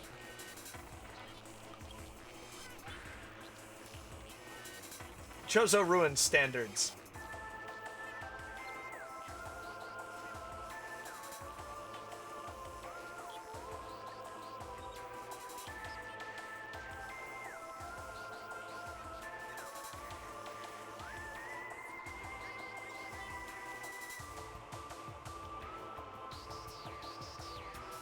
That tree right in the top middle is right by this first save station in the Chozo Ruins. That's cool.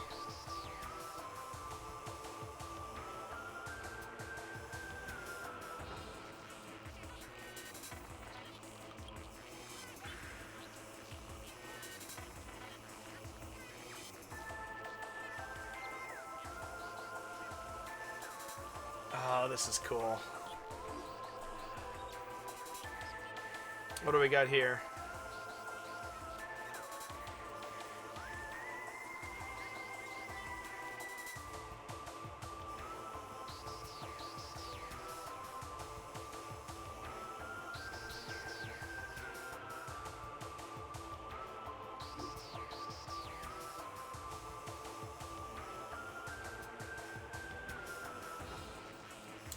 it's weird. I'm motivated to unlock the rest of these.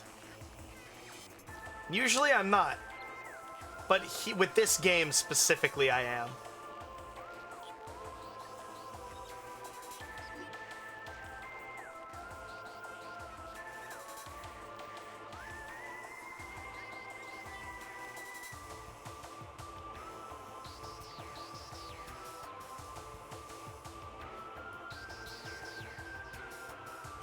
Space Pirate Galleon Wreck. That's what we're looking at.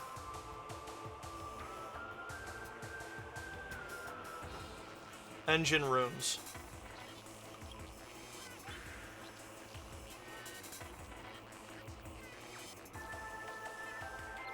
Wow.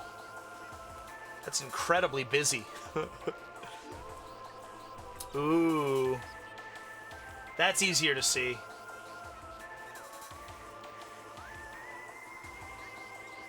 And by easier to see, I mean really cool.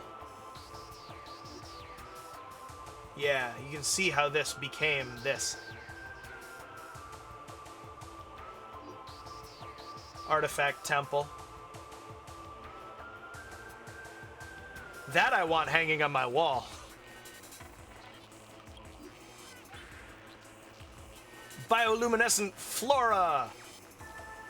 I've been playing a lot of Subnautica lately, can you tell?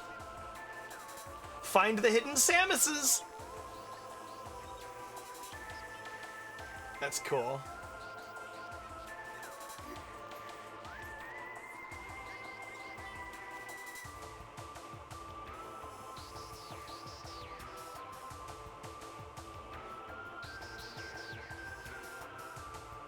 The words.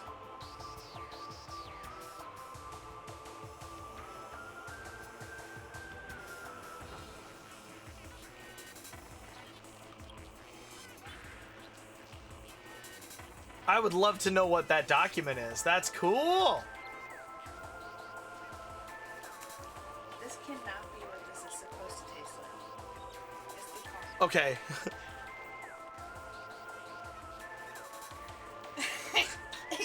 Exactly. No. Bad, right? Yeah. It tasted like fruit and citrus. I know. I don't want to be holding this anymore. It's supposed to be peppermint mocha. Oh yeah, that's right. Let me taste it again now. What?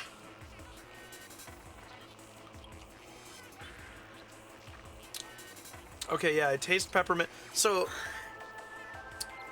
peppermint and alcohol interact. Like I don't think it's like spoiled or anything. Maybe I don't know. Is there cream in it? Because that would be what I was worried about. Yeah, we got these alcoholic coffees. They're peppermint mocha at Trader Joe's. What are they, like Happy Coffee or something? Okay. Two robbers. I'm totally wrong. There's a reason that's what I thought. Aftertaste feels normal. But when it hits your mouth, it just... It's this wash of... it's the peppermint forward. And then a bit of mocha. But, like, no coffee, really. And alcohol. It's 5% alcohol, cold brew coffee, peppermint mocha flavored. So, I don't know. I've been looking forward to trying one, and now I'm nervous.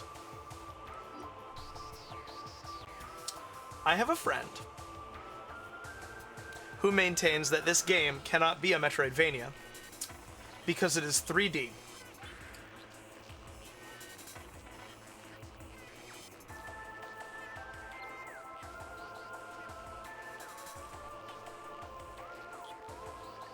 But look at this! This I want hanging on my wall too, actually. Like, these maps are just Metroid and Super Metroid areas. We're just looking at them from a different angle. And so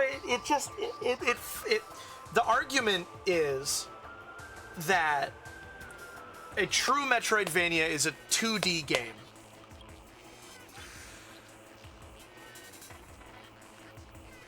I disagree. And this is exactly why. Look at it.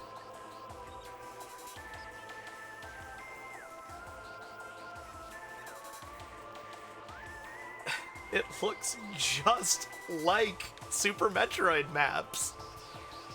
I can't. I can't.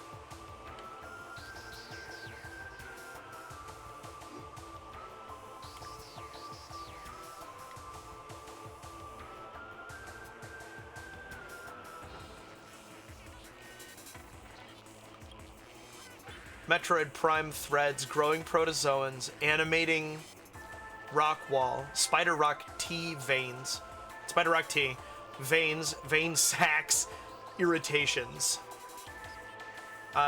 This one we have standard rock, tooth rock, and sensor squares.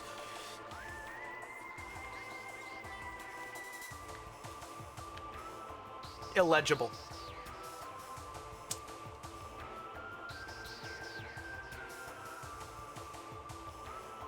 Cancerous rock nubs. These are the infected geometry pockets that surround the Metroid Prime entry layer. The texture should be pale red, sore looking with a slight glow of amber. Sore looking, having the appearance of a sore. I'd have hyphenated that. Standard rock, phase-on effect, glow spots, sensor squares, tooth rock, spider rock, S.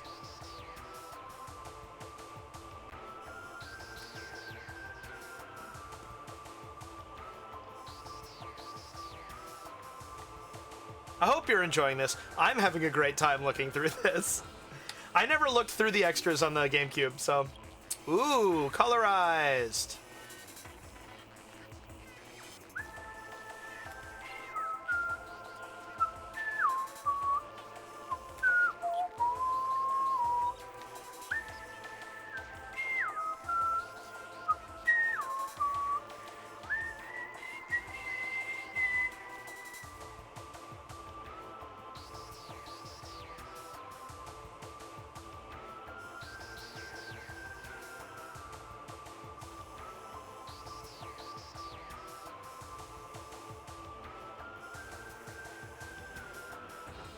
Sore looking.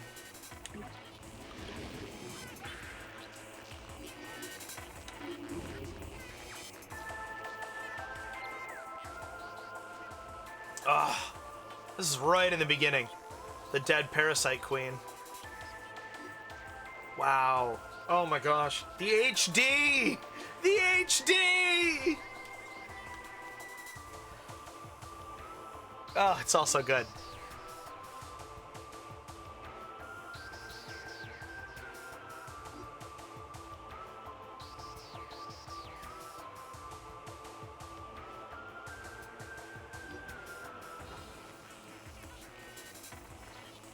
This is the room with information on Meta Ridley.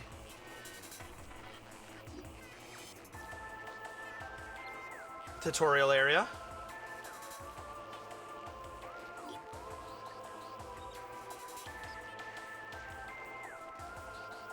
Before and after. Oh.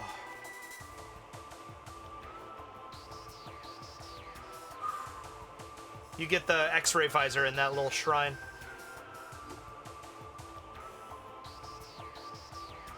One of the first crossroads in the first crossroads in the game.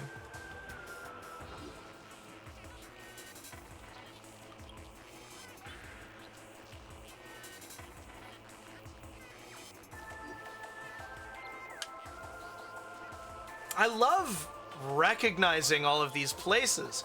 There's a missile pickup right in there.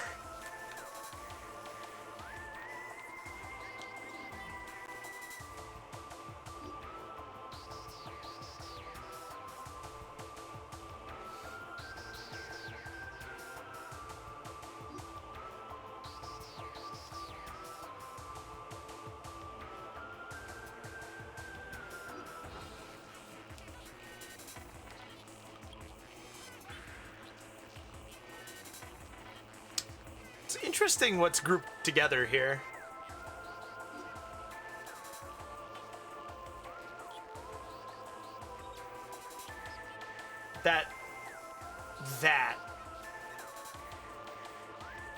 That's a cool thing. That's the kind of thing I would consider getting tattooed on me. Such a specific reference.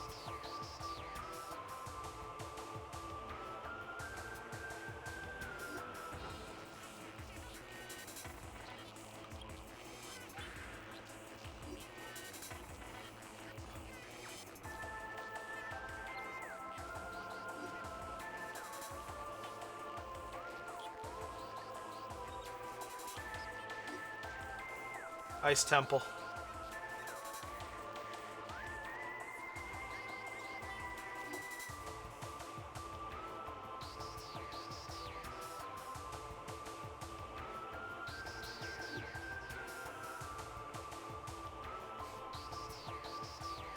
I remembered again where my last item was.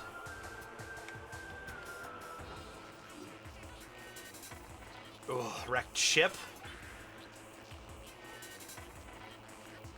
My Subnautica brain's like, yes, underwater exploration, hell yeah.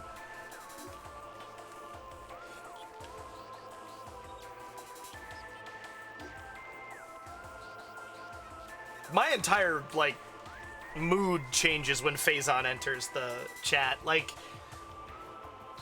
it's so unbelievably not to be trifled with. And by the third game, the Federation are literally putting it into their soldiers. It's a great arc for the series. I'm terrified by it.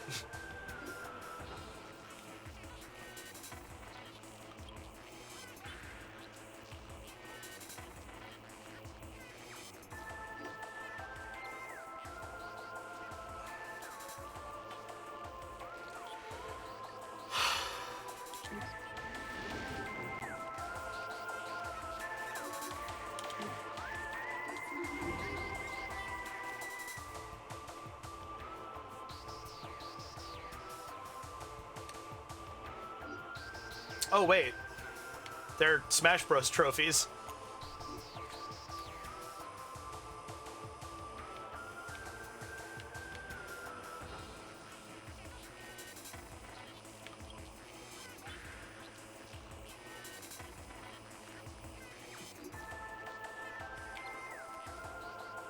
Gunship, Power Suit.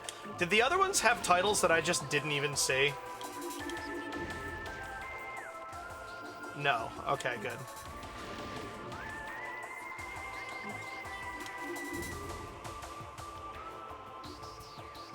Varia Suit. This really is just a Smash Bros. Trophy. Which, honestly, I love. Gravity Suit. Is the pose the same? Maybe not quite. Also, Wave Beam instead, and I love that it's animated. Power Beam there. Wave Beam there. Plasma Beam there. Fuck you, Ice Beam. I love the clear layer around her that the Phazon suit has. I thought it was a graphical glitch the first time I saw it. Really very cool.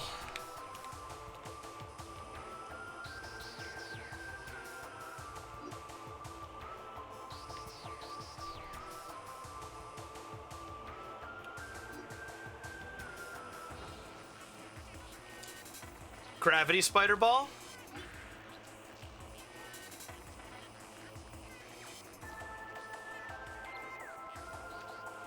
When it points at you, it turns red.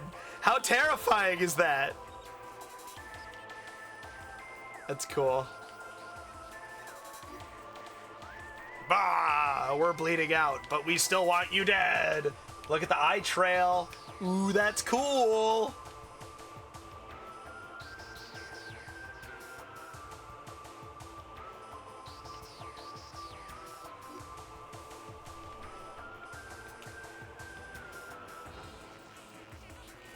If it had warned me an ad break was about to start, I'd have snoozed it.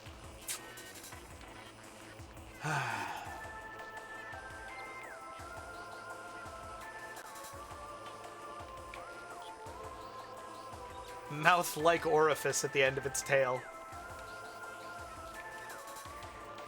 I'll let you decide. Great introductory boss. Fantastic.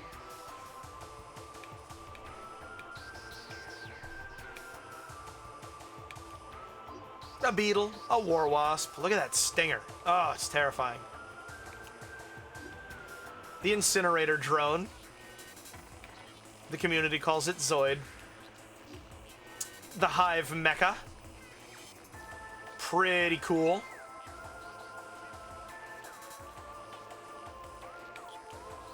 Shoot the red button. The plated beetle. A cool enemy. Flagra.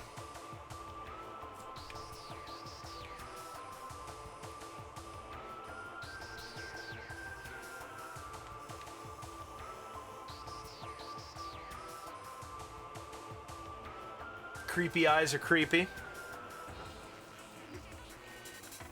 Ah, the Geemer is the red one. Perfect. Oh, I had that backwards, actually.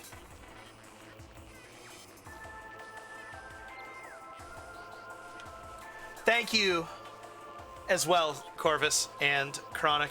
I'm almost done, obviously. I'm just going to go through the rest of this gallery and call it a night. But appreciate you being here.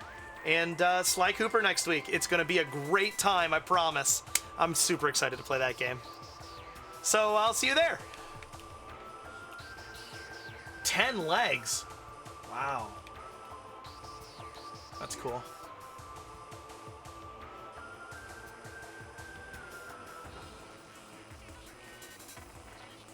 Never gotten a good look at a Chozo Ghost. The Babby Sheegoth. The grown-up Sheegoth.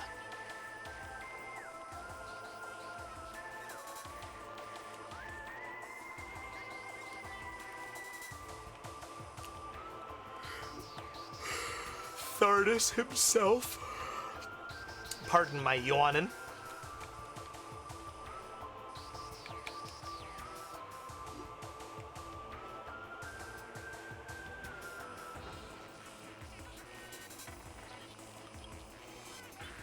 That's such a nice touch that it turns red.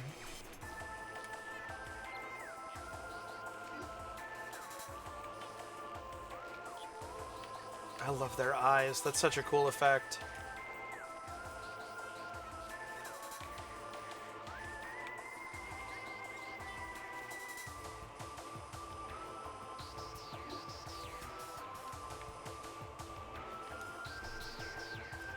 Power Wave, Plasma, and Ice Troopers.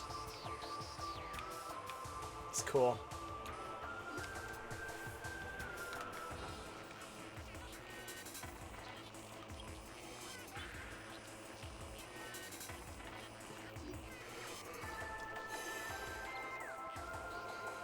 Samus only comes up to this guy's knees. Crazy. That's a clever way to do it. Have it partially cloaked.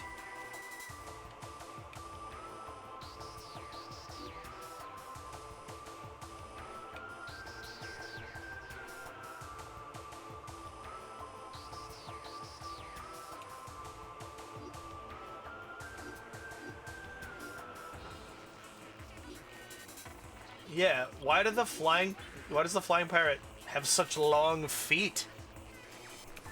That's weird. Same thing, but underwater. Bubbles.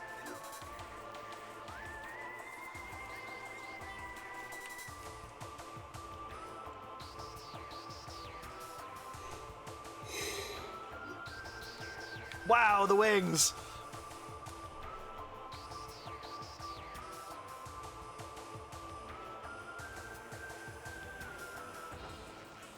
Ugh.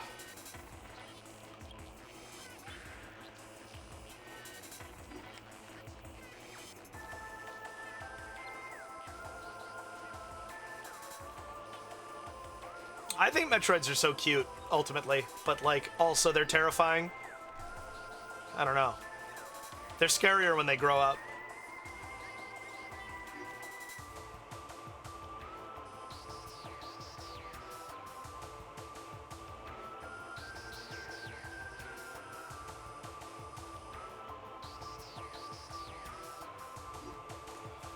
Core. Not Essence? We used to call it Essence.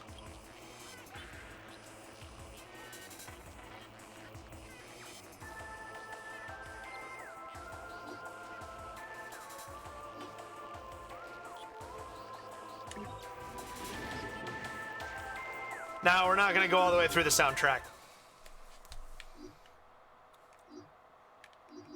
But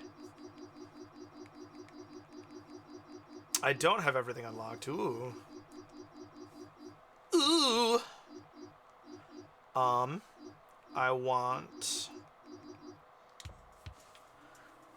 this one. Thank you guys for watching so very much. This has been an absolute blast. There we go. For me to go through this playthrough, this Let's Play, that is. I'm super happy that I picked it back up. I'm super happy that I enjoyed it as much as I did. I hope you enjoyed it as well.